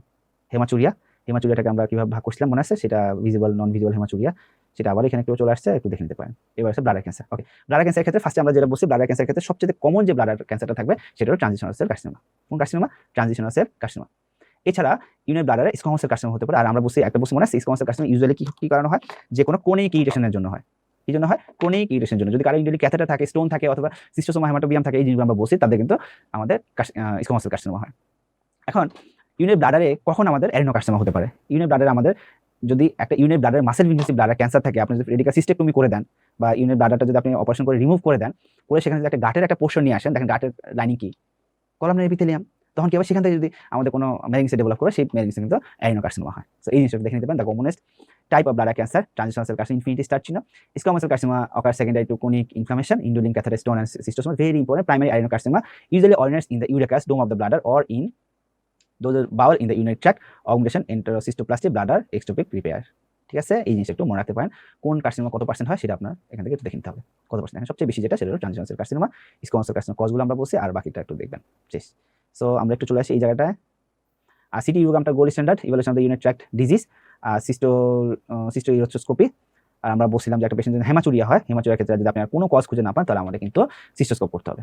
Okay, urinary ব্লাডারে দুই ধরনের ড্রাগ ইউজ করা হয় ইউজুয়ালি ম্যালিগনেন্সিগুলোর ক্ষেত্রে। পোস্ট অপারেটিভ মাইটোমাইসিন করা যেতে পারে, আর এটা হলো আমাদের বিসিজি ভ্যাকসিন দেওয়া যেতে পারে। আচ্ছা, কখন আমরা মাইটোমাইসিন দিব? দেখেন approximately 30% patient non muscle invasive bladder cancer will experience early recurrence following the initial transurethral resection bladder tumour and also immediate post transurethral resection bladder tumour dose of mitomycin C should be installed into the bladder. ঠিক আছে, এই জিনিসটা একটু দেখবেন। এবার দেখেন intravesical BCG, intravesical BCG vaccine, basically BCG আমরা বলছি বিসিজি ভ্যাকসিন। হাই রিস্ক যদি টিউমার থেকে থাকে, intravesical treatment with immunotherapy BCG has been shown to reduce the risk of progression of the muscle invasive bladder cancer। তার মানে muscle invasive bladder ক্যান্সারগুলোর ক্ষেত্রে আমরা ইন্টারভেসিক্যাল BCG, basically ওরা কিভাবে কাজ করে এগুলো পোস্ট গ্রাজুয়েশন বই লিখে আছে, ওরা ওই জায়গায় লোকাল ইমিউনিটি বাড়ায় দেয়। বিসিজি ভ্যাকসিনটা অ্যান্টিজেন হিসেবে কাজ করে, তো তার প্যাথোজেনিসিটি নষ্ট থাকে। তো বেসিক্যালি প্যাথোজেনিসিটি নষ্ট থাকে, তো সে ওই জায়গায় লোকালি অ্যান্টি ইমিউনিটি বাড়ায় দেয়, থাইরয়েড টি সেলগুলোকে, সাইটোটক্সিক টি সেলগুলোকে সে অ্যাক্টিভ করে ফেলে এবং সেগুলো আমাদের ম্যালিগনেন্ট সেলগুলো ডিস্ট্রয় করে ফেলে। দ্যাটস ওয়াই বিসিজি ভ্যাকসিনটা ওইভাবে কাজ করে, ইন্টারভেসিক্যাল বিসিজি। ঠিক আছে, okay. Urinary complication, urinary diversion. Urinary ডাইভার্সনের কমপ্লিকেশনস অনেক ধরনের কমপ্লিকেশনস হতে পারে। সো আপনাদের আগের যে বইটা ছিল বা বেইলাভের যে আগের যে চ্যাপ্টারটা ছিল, সেখানে প্রচুর তারা কমপ্লিকেশন দিয়ে রাখছিল, কিন্তু বাট এই বইটা আনফরচুনেটলি এই বইটা ওইভাবে কমপ্লিকেশনস খুব বেশি দেওয়া নাই। তারপর আমরা একটু দেখি যে ইউরিনারি ব্লাডার ডাইভার্সনটা কি জিনিস, একটু দেখি ছবিটা দেখে আছে কিনা। ফার্স্টে দেখেন যে আমাদের যদি একটা পেশেন্টের মাসেল ইনভেসিভ ব্লাডার ক্যান্সার যদি থাকে তখন আমরা কি করি, ব্লাডারটাকে সরাই ফেলি, রেডিকাল সিস্টেক্টমি করে ফেলি বা ব্লাডারটাকে রিমুভ করে ফেলি। তখন আমরা কি করি, একটা গাটের একটা পোর্শন এনে কি করি, এই গাটের পোর্শনের সাথে যেটা ব্লাড সাপ্লাইটা স্টিল অনগোয়িং, সেই গাটের পোর্শনের সাথে আমরা কি করি, দুইটা ইউরেটরকে অ্যানাস্টোমোস করে সেটাকে বের করে দিই। এটাকে বলা হয় ইউরিনারি ডাইভার্সন। সো দেখেন এটা ideal conduit, the ideal conduit urinary diversion has the lowest rate of complications or all form of urinary diversion. তার মানে আইলিয়ামটাকে নিয়ে যদি করা হয় তার হলো কমপ্লিকেশনের রেটটা কম। আর আইলিয়াম তো আপনারা জানেন যে ভিটামিন B12 B12 অ্যাবজর্পশনের জন্য মেইন সাইট, তার মানে যখন একটা পেশেন্টের আইডিয়াল কন্ডুইট ডেভেলপ করে তার কিন্তু ভিটামিন B12 ডেফিসিয়েন্সি হবে। যদি এখানে লেখা নাই তারপর আপনি একটা একটু মনে রাখবেন। দিস ইনক্লুড দেখেন urothelial leakage of the structure হতে পারে, অ্যানাস্টোসিসটা লিকেজ হয়ে যেতে পারে, তারপরে স্টেনোসিস হয়ে যেতে পারে, হার্নিয়েশন হয়ে যেতে পারে, তাই না? এই জিনিসটা একটু দেখবেন। এরপর এই জায়গাটা একটু দেখি, কমপ্লিকেশনস অফ অর্থোপেডিক, দেখেন ইউটিআই ডেভেলপ করতে পারে, দেখেন হাইপারক্লোরিক মেটাবলিক অ্যাসিডোসিস হতে পারে, হাইপারক্লোরিক মেটাবলিক ইভেন অ্যাডিনোকার্সিনোমা হতে পারে। এই জিনিসটা একটু দেখবেন, ঠিক আছে? এই কয়েকটা এই দাগানো নাই, এই জায়গাটা একটু দেখবেন। সো আমরা ব্লাডারটা শেষ, ব্লাডার নিয়ে আমরা তেমন কিছু পড়বো না। এরপর আমরা যে চ্যাপ্টারটা চলে যাবো সেটা হলো প্রোস্টেট। ওকে, এবার আমরা যে টপিকটা পড়বো সেটা হলো prostate and seminal vesicle. So prostate and seminal ভেসিকেলে আমরা ফার্স্টে যে জিনিসটা পড়তে পারবো সেটা হলো একটা prostate enlargement of the prostate, enlargement of the prostate বা benign enlargement of the prostate. So যখন একটা প্রোস্টেটের এনলার্জমেন্ট হয় তার প্যাথোফিজিওলজিটা আমরা জানবো। এরপরে প্রোস্টেটিক এনলার্জমেন্টের যে অপারেশনগুলো করা হয় তার কিছু কমপ্লিকেশনস আছে, সেই কমপ্লিকেশনস কি, এগুলো বেশ কমন, আমি যে টপিকগুলো বলতেছি বেসিক্যালি ওগুলো পরীক্ষা আসে, সেই কমপ্লিকেশনস কি। তারপরে প্রোস্টেট ক্যান্সার, সেই জিনিসটা আমরা জানবো। প্রোস্টেটের এনলার্জমেন্ট যখন হবে তখন ডিআরি করে তার ফাইন্ডিংগুলো কি পাবেন সেগুলো আমরা একটু জানবো। চলো আমরা একটু দেখি, ফার্স্টে চলে আসি একটা benign enlargement of the prostate. তো বলা হয় যে বয়স যত বাড়তে থাকে আস্তে আস্তে আমাদের কি হচ্ছে, আস্তে আস্তে টেস্টোস্টেরন বা সেরাম টেস্টোস্টেরনটা কমতে থাকে। তো যখনই সেরাম টেস্টোস্টেরনটা কমতে থাকে তার সাথে কিন্তু আমাদের অ্যাডভান্সিং অফ এজের সাথে সাথে কিন্তু আমাদের ইস্ট্রোজেনিক রিসেপ্টরগুলো কিন্তু কমতে থাকে না, বা ইস্ট্রোজেনিক স্টেরয়েডগুলো কিন্তু কমতে থাকে না ইকুয়ালি। সো দেখা যায় যে ইস্ট্রোজেনের হরমোনের জন্য টেস্টোস্টেরনটা কমে যাচ্ছে, এবং ইস্ট্রোজেনের জন্য কি করতেছে আস্তে আস্তে আমাদের এই গ্ল্যান্ডুলার যে টিস্যুগুলো থাকে এই গ্ল্যান্ডুলার টিস্যুগুলোর গ্রোথটা বেড়ে যায়। এই জন্য আমাদের বিনাইন এনলার্জমেন্ট অফ প্রোস্টেট হয়। এই জিনিসটা এখানে সুন্দর করে লেখা আছে, আপনারা এখানে একটু সুন্দর করে দেখে ফেলবেন benign enlargement of the prostate কি জিনিস। এখানে লিখে দেখেন serum testosterone level slows but significantly decrease with advancing of age, however level of estrogenic steroids are not decreased equally। এইভাবে একটু দেখে নিতে পারেন। হ্যাঁ, সো প্যাথোলজি এই জিনিসটা একটু দেখবেন। সো আমরা এখানে একটু জিনিস বলি যে আমাদের আগের যে বিল্ডআপটা ছিল সেখানে খুব সুন্দর করে দেখা ছিল benign enlargement of prostate. Usually প্রোস্টেটে কিছু জোন থাকে না। সো আমরা ফার্স্টে একটু বলি যে একটা প্রোস্টেটে ইউজুয়ালি আমাদের একটা ট্রু ক্যাপসুল থাকে। একটা প্রোস্টেটের যে গ্ল্যান্ডটা আছে ফাইব্রোমাস্কুলার স্টোমাল অর্গান, বেসিক্যালি আপনারা হয়তো অ্যানাটমি পড়ছেন। সো একটা প্রোস্টেটের বাইরে তার একটা ট্রু ক্যাপসুল থাকে। সো যখনই একটা প্রোস্টেট এনলার্জমেন্ট হয় তখন তার মাসটা বড় হতে থাকে, এবং কি করে পেরিফেরাল যে পোর্শন, একেবারে আউটার যে পোর্শন অফ দ্য প্রোস্টেট, যে প্রোস্টেটটা কি হচ্ছে চাপ খেয়ে খেতে তার বাইরে একটা ফাইব্রোসিস হওয়া শুরু হয়, এবং সে কি করছে এখানে একটা ফলস ক্যাপসুল তৈরি করে ফেলে। বুঝা গেছে?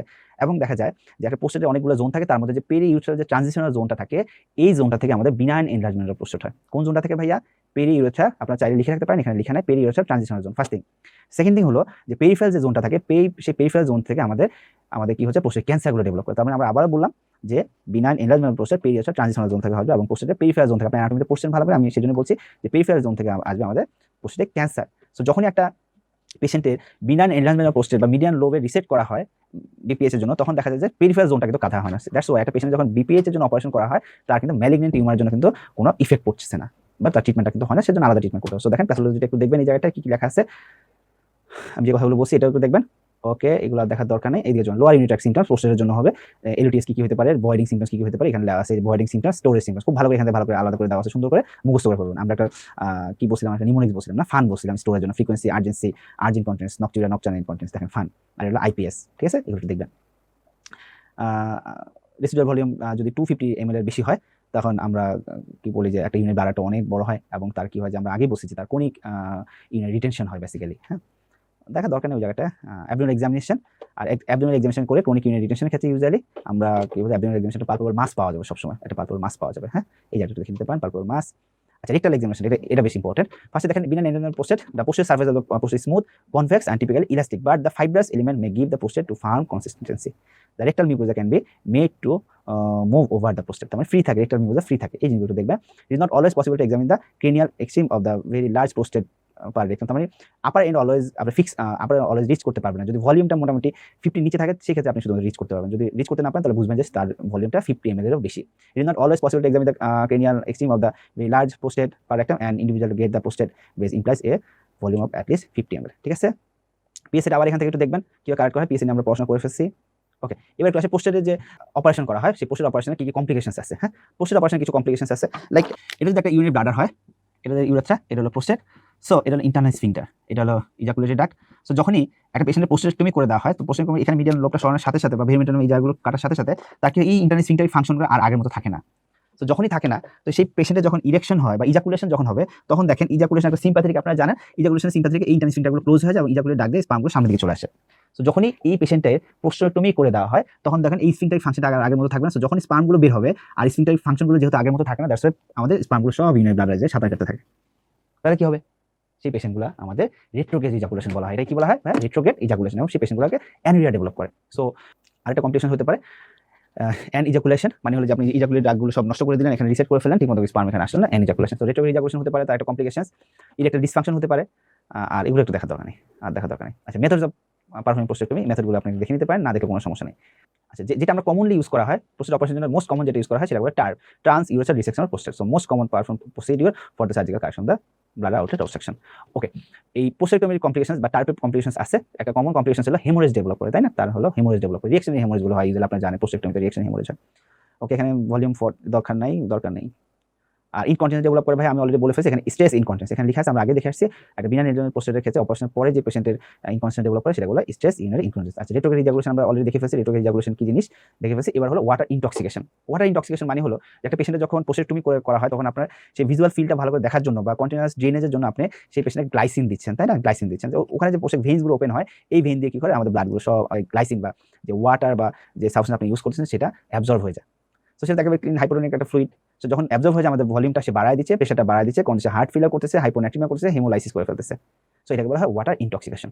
সো এটা একটু দেখে নিতে পারেন, absorption of water into the circulation at the time of transurethral resection can give rise to condition cardiac failure, hyponatraemia and haemolysis. এগুলো একটু দেখবেন। আর পেশেন্টটা কনফিউশন ডেভেলপ করে হাইপোনাট্রিমিয়া জন্য। একবার এই পরীক্ষায় সার্জারিতে আসছিল লাস্ট আগের বার, confusion occurs due to the deficiency which of the following hyponatraemia. Answer অনেকে করতে পারেনি। হ্যাঁ, সো আমরা একটু দেখবো। Okay, carcinoma of the prostate এটা দেখেন, most common malignant tumour men over 65 years. আর আমরা বলছি কোন জোনে হবে, পেরিফেরাল জোনে হবে। এখানে ওভাবে লেখা নেই, জাস্ট একটু রিডিং করতে পারেন। আর লোকাল স্প্রেডটা হতে পারে সেমিনাল ভেসিকল হতে পারে, ব্লাডার নেকে হতে পারে, ট্রাইগোনা হতে পারে, ঠিক আছে? এবার spread by the blood stream. Spread by the blood স্ট্রিমে কি হতে পারে, এটা একটা ইনফিনিটি স্টার চিহ্ন দেয়। প্রোস্টেট ক্যান্সারগুলো ইউজুয়ালি আমাদের স্কেলেটাল মেটাস্টেসিস হয়। আর সবসময় মনে রাখবেন এটা হলো মেইনলি অস্টিওস্ক্লেরোটিক। প্রোস্টেট ক্যান্সারগুলো কি ভাইয়া অস্টিওস্ক্লেরোটিক, আপনার বইয়ে হয়তো দেওয়া নাই। 80% অস্টিওস্ক্লেরোটিক হয় এবং 20% অস্টিওলাইটিক হয়, ঠিক আছে? তো আমরা মনে রাখবো যে প্রোস্টেট ক্যান্সার মেইনলি অস্টিওস্ক্লেরোটিক 80% and 20% অস্টিওলাইটিক হয়। এবং তারা কি করে বোনস এবং অন্যান্য বোনে মেটাস্টেসিস হয় যেসব ম্যালিগনেন্সিগুলো, সেগুলো আপনারা সবাই জানেন যে ব্রেস্ট, কিডনি, আমাদের থাইরয়েড গ্ল্যান্ডে, ব্রঙ্কাস বা আমাদের লাংসের ক্যান্সারগুলো। আর কোন বোনসে তারা মেইনলি মেটাস্টেসিস হয়, পেলভিক বোনে এবং লোয়ার লাম্বার ভার্টিব্রায়। তার মানে আমাদের প্রোস্টেট ক্যান্সারের ক্ষেত্রে কোন বোনসে তারা মেইনলি মেটাস্টেসিস হয় সেটা আমরা জানলাম যে পেলভিক বোনে এবং লোয়ার লাম্বার ভার্টিব্রায়। এছাড়া ফিমোরাল হেড, রিব কেজ বা আমাদের যে এক্সিয়াল যে বোনগুলো আছে বা যেখানে হেমাটোপয়েসিস হয় সেখান থেকে হয়। সো এখানে একটু ভালো করে দেখে ফেলেন। Spread by the bloodstream occurs particular to the bone. Prostate is the most common site for the origin of the skeletal metastasis, following the turn by the breast, kidney, bronchus, and thyroid gland. The bones involved the most frequently by carcinoma of the prostate are the pelvic bones and the lower lumbar vertebra. The femoral head, rib cage, and skeletal are other common site. ঠিক আছে? এই জিনিসগুলো দেখবেন দুই জায়গায় lymphatic হয়, একটা operator, একটা ইন্টারনাল আইলিয়াক ভেইনের চারপাশে যে লিম্ফোনগুলো থাকে। এখান থেকে আমাদের দেখার দরকার নেই। রেকটাল এক্সামিনেশন দেখে নিতে পারেন কি কি ফাইন্ডিং পাওয়া যেতে পারে রেকটাল এক্সামিনেশনের ক্ষেত্রে, দেখে নিতে পারেন রেকটাল এক্সামিনেশনের ক্ষেত্রে, ঠিক আছে?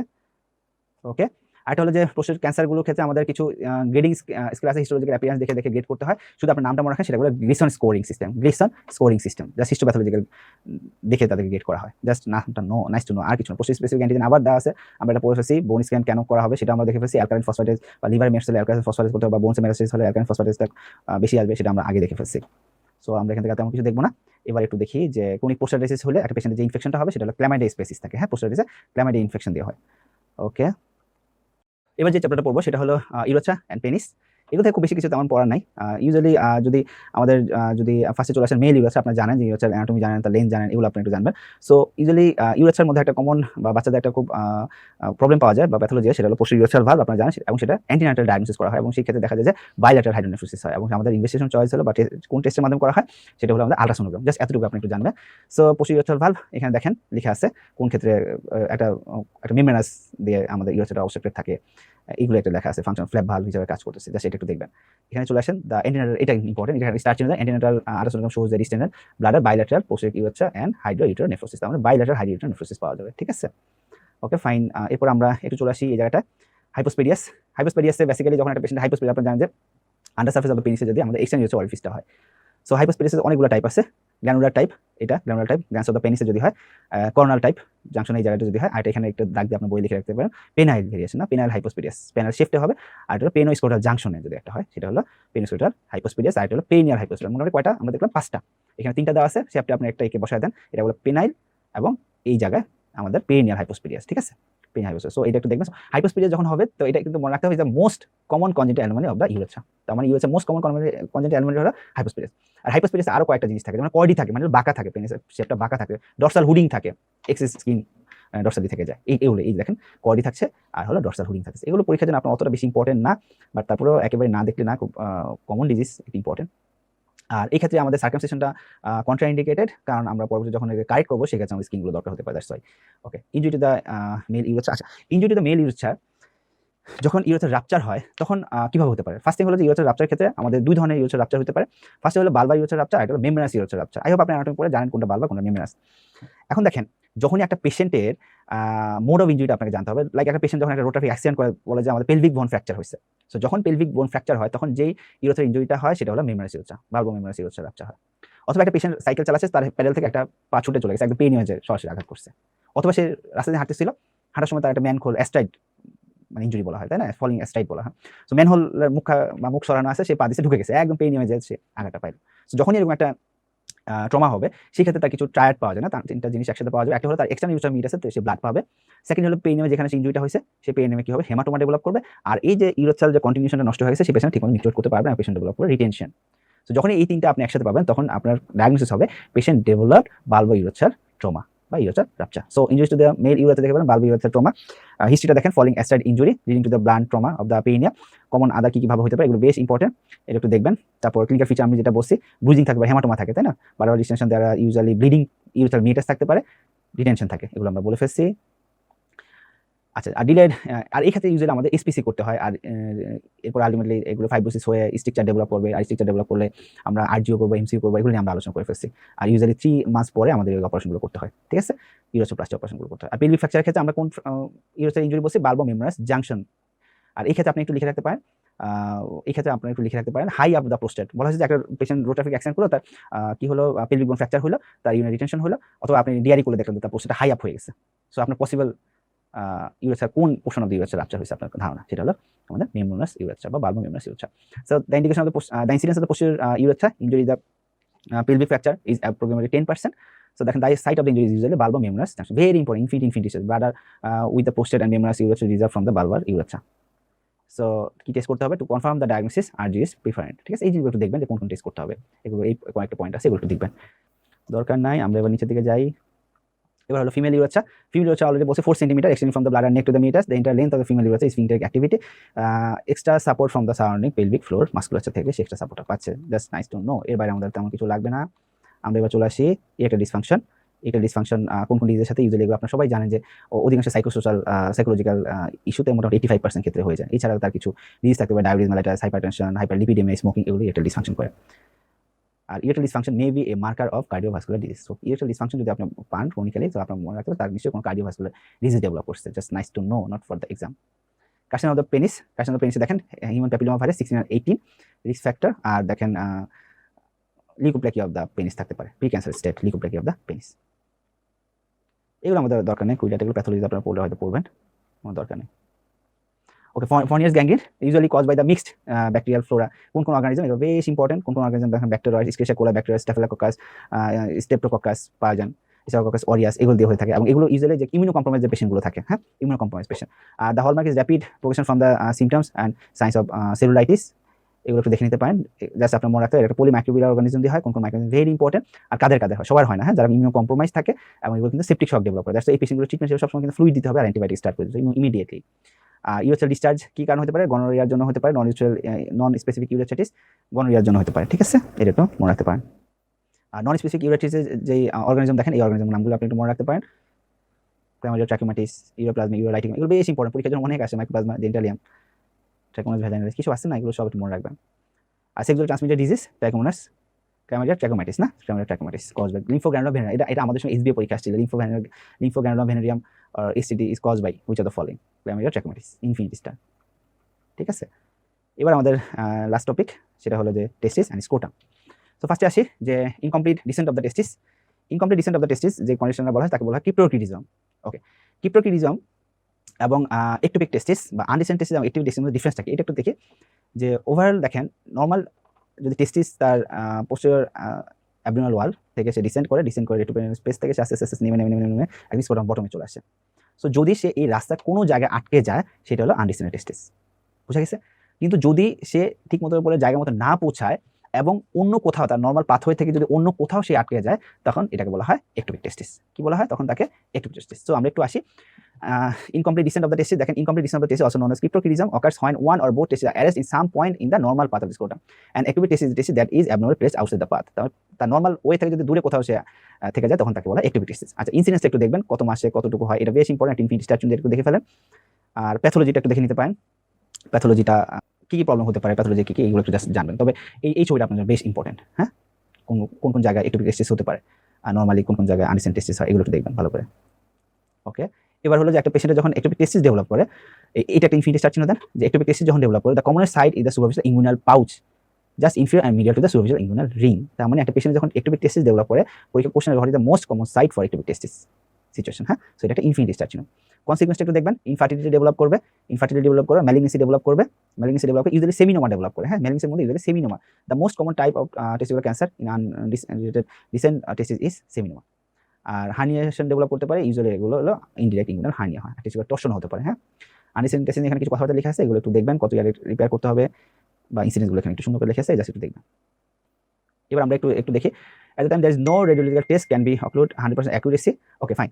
একটা পেশেন্ট যখন আনডিসেন্ট টেস্টিস হবে, তখন আমরা তাকে লোকালাইজ করার চেষ্টা করবো, আমরা তাকে আল্ট্রাসোনোগ্রাম করবো।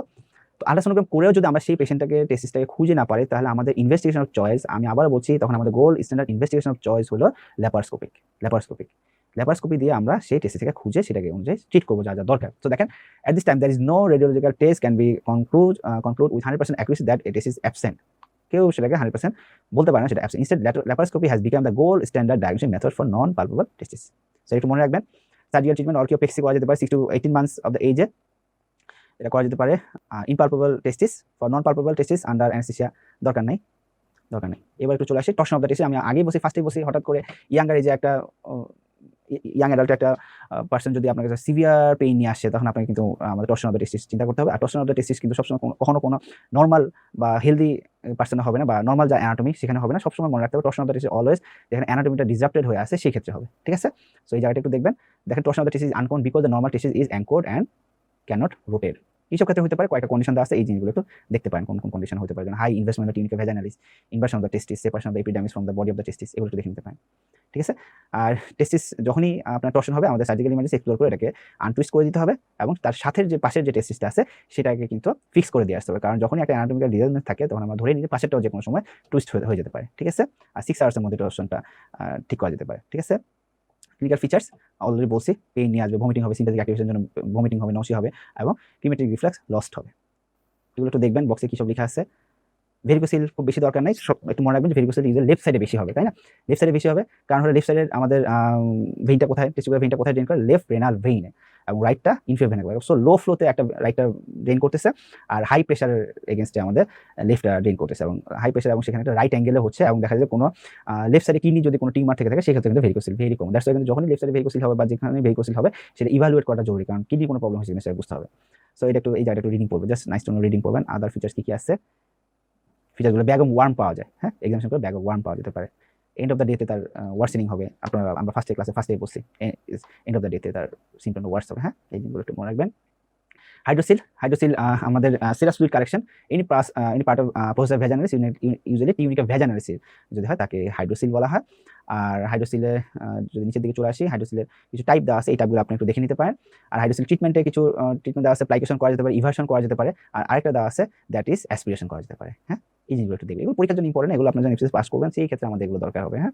ক্লিনিক্যাল এক্সামিনেশন এগুলো দরকার হবে, আপাতত এগুলো দরকার না। ফাইলেরিয়াসিস কি জন্য হয়? উচ্চ বেন প্রফিটের জন্য হয়, রাইট?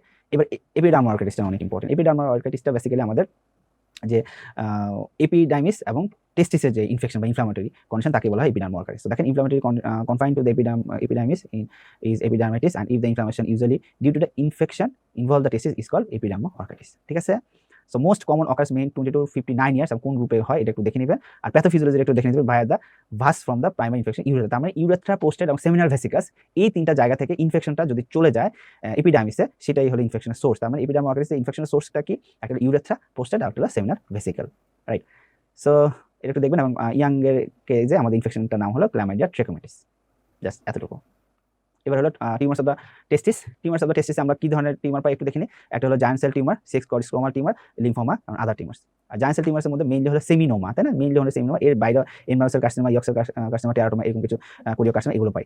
আর sex stromal tumour, Leydig sell টিউমারটা পাই। এখন আমরা একটু চলে আসি এই জায়গাটা, এখানে আমরা কিছু মার্কার পেতে পারি। দেখেন, আমরা একটু বোর্ড করে লিখে রাখছি, এই specific genetic marker and chromosome of the short arm of chromosome 12 is pathognomonic of all types of adult giant cell carcinoma as well as germ cell neoplasia in situ। এটাকে মনে রাখবেন, এটা নতুন বইয়ে নতুন করে এইসব জিনিস অ্যাড করে দেওয়া হয়েছে, হ্যাঁ? এরপরে সেমিনোমাটা খুব ইম্পর্টেন্ট। সেমিনোমা দেখেন অ্যাক্টিভ লিম্ফেটিক ইনফিল্ট্রেশন যদি থেকে থাকে, সেটা হলো এগুলো বেসিক্যালি হিস্টোলজিক্যাল ফিচার দেওয়া আছে, আমাদের দরকার নেই। তবে মনে রাখবেন যে লিম্ফেটিক ইনফিল্ট্রেশন যদি থেকে থাকে তার প্রোগনোসিসটা কিন্তু খুব ভালো সেমিনোমার ক্ষেত্রে। 50% কেসে টেস্টিকুলার টিউমার, 50% হলো সেমিনোমা। আর চিলড্রেন অ্যান্ড অ্যাডাল্টহুডে বেশি পাওয়া যায় এবং 70 ইয়ার্সে বেশি পাওয়া যাবে। ঠিক আছে, লিম্ফেটিক ইনফিল্ট্রেশন তো থাকে, আমরা অলরেডি বলছি। The lymphatic drainage of the টেস্টিসের যে কোনো লিম্ফেটিক ড্রেনেজটাকে একটু ইম্পর্টেন্ট কথা বলতেছি। যখন একটা টেস্টিসের মেলিগনেসি হবে, তার লিম্ফেটিক ড্রেনেজের টেস্টিস যেহেতু একটা অ্যাবডোমিনাল অ্যাওর্টা, তার ব্লাড সাপ্লাইটা কিন্তু একেবারে অ্যাবডোমিনাল অ্যাওর্টা থেকে আসতেছে, তাই না? অ্যাবডোমিনাল অর্গান টেস্টিসটা অ্যাবডোমিনাল অ্যাওর্টা থেকে আসতেছে। সো টেস্টিকুলার লিম্ফেটিকটা কিন্তু প্যারাঅটিক লিম্ফ নোড, তাই না? প্যারাঅটিক লিম্ফ। সো টেস্টিসে যখনই ম্যালিগনেসি হবে, আমাদের কিন্তু প্যারাঅটিক লিম্ফ নোডটা চেক করতে হবে এবার এন্ডার আছে কিনা। এখন কথা হলো, যখন একটা টেস্টিসে ম্যালিগনেসি হবে, সেটা কখন ইনগুইনাল লিম্ফ নোডে ইনভলভ করবে, very important for the exam. খুব মনে রাখতে হবে, যখন টেস্টিকুলার ম্যালিগনেসিটা স্ক্রোটাল স্কিনে ইনভলভ করবে। আমি আবার বলছি, যখন টেস্টিকুলার টিউমারটা স্ক্রোটাল স্কিনকে ইনভলভ করবে, তখনই তারা ইনগুইনাল লিম্ফ নোডকে ইনভলভ করে ফেলে, তাই না? আর নর্মালি টেস্টিসের lymph node paraaortic lymph node involve হয়। ঠিক আছে, আর টেস্টিসের টিউমার যখন অপারেশন করতে হয়, সবসময় কিন্তু আমাদের স্ক্রোটাল রুট দিয়ে যেতে হয় না, আমাদের সবসময় ইনগুইনাল রুট দিয়ে যেতে হয়। কারণ স্ক্রোটাল রুট দিয়ে গেলে যেটা হবে, নতুন আরেকটা গ্রুপ অফ লিম্ফ নোডকে ইনভলভ করে দেওয়া হয়। জাস্ট এগুলো দরকার নেই, জাস্ট অন্যান্য এগুলো এমার্জেন্সি দরকার হয় বেসিক্যালি। ওকে, এটা একটু মনে রাখবেন। এই যে আমরা বলছি, the contralateral paraaortic lymph nodes are sometimes involved by tumour spread, but the inguinal lymph nodes are affected only if the scrotal skin is involved. Ultrasound the first line investigation, একটু দেখে ফেলবেন। আর কোন কোন ক্ষেত্রে টিউমার মার্কার কি, যেমন হলো ইয়ক্সার tumour ক্ষেত্রে আমাদের টিউমার মার্কারটা হলো আলফা ফিটোপ্রোটিন। আর টেরাটোমার ক্ষেত্রে আপনারা জানেন 3টা জার্ম লেয়ার থেকে আসে, একটোডার্ম, মেসোডার্ম, ইন্ডোডার্ম। আর কোরিওকার্সিনোমার ক্ষেত্রে দেখেন বিটা এসি আমাদের টিউমার মার্কার। ঠিক আছে, আমাদের এখান থেকে তেমন কিছু দরকার নাই। ফর্নিয়ার্স গ্যাংগ্রিন, এখানে আমরা এর আগেও বলে ফেলছি, এটা পলিমাইক্রোবিয়াল কোন কোন ইনফেকশন আছে, সেপটিক শক করে ফেলে পেশেন্টগুলো, ইমিউনো কম্প্রোমাইজ, দেখেন ডায়াবেটিস মেলাইটাস থাকে, অ্যালকোহলিজমের হিস্ট্রি থাকে, কোন কোন মাইক্রো অর্গানিজম থাকে, সেগুলো আমরা জানছি। জাস্ট এই পেশেন্টগুলোকে সবসময় ফার্স্ট লাইন ট্রিটমেন্ট হলো আমাদের ভলিউম রিপ্লেস করতে হবে এবং তাকে অ্যান্টিবায়োটিক দিয়ে ট্রিট করতে হবে। ঠিক আছে, এই জিনিস আমাদের একটু জানতে হবে, ক্লিনিক্যাল ফিচার্স ওগুলো দরকার নাই। So that's ends our class today. আমরা বলছি যে আসলে মোটামুটি 2টা বা 3টা কোশ্চেন ম্যাক্সিমাম হয়, 2টা কোশ্চেন ইজিলি হয়ে যায়। সো যতগুলো কোশ্চেনই হোক না কেন, আমরা চেষ্টা করছি ম্যাক্সিমাম অ্যামাউন্ট, বইটা যেহেতু অনেকটা প্রশ্ন চেঞ্জ করছে, যে প্রশ্নের অনেক ইম্পর্টেন্ট জিনিস বাদ দিয়ে ফেলছে, আবার অনেক নতুন জিনিস তারা অ্যাড করছে। আমরা চেষ্টা করছি ওভারঅল যেন অ্যাটলিস্ট আপনাকে মিনিমাম পড়ে ম্যাক্সিমামটা কভার করা যায়। যতটুকু আমরা বলছি, যেগুলোতে বেশি বেশি এমফাসিস দেওয়ার চেষ্টা করছি, যেভাবে বলার চেষ্টা করছি, সেভাবে আপনি পড়বেন। আই হোপ এর বাইরে থেকে কোশ্চেন আনকমন পড়বে না। এর আগেও কারো আনকমন পড়ে না, আপনাদের ইনশাল্লাহ আনকমন পড়বে না। একটু ভালো করে পড়লে ইনশাল্লাহ হয়ে যাবে। সো আমি বিদায় নিচ্ছি, আল্লাহ হাফিজ।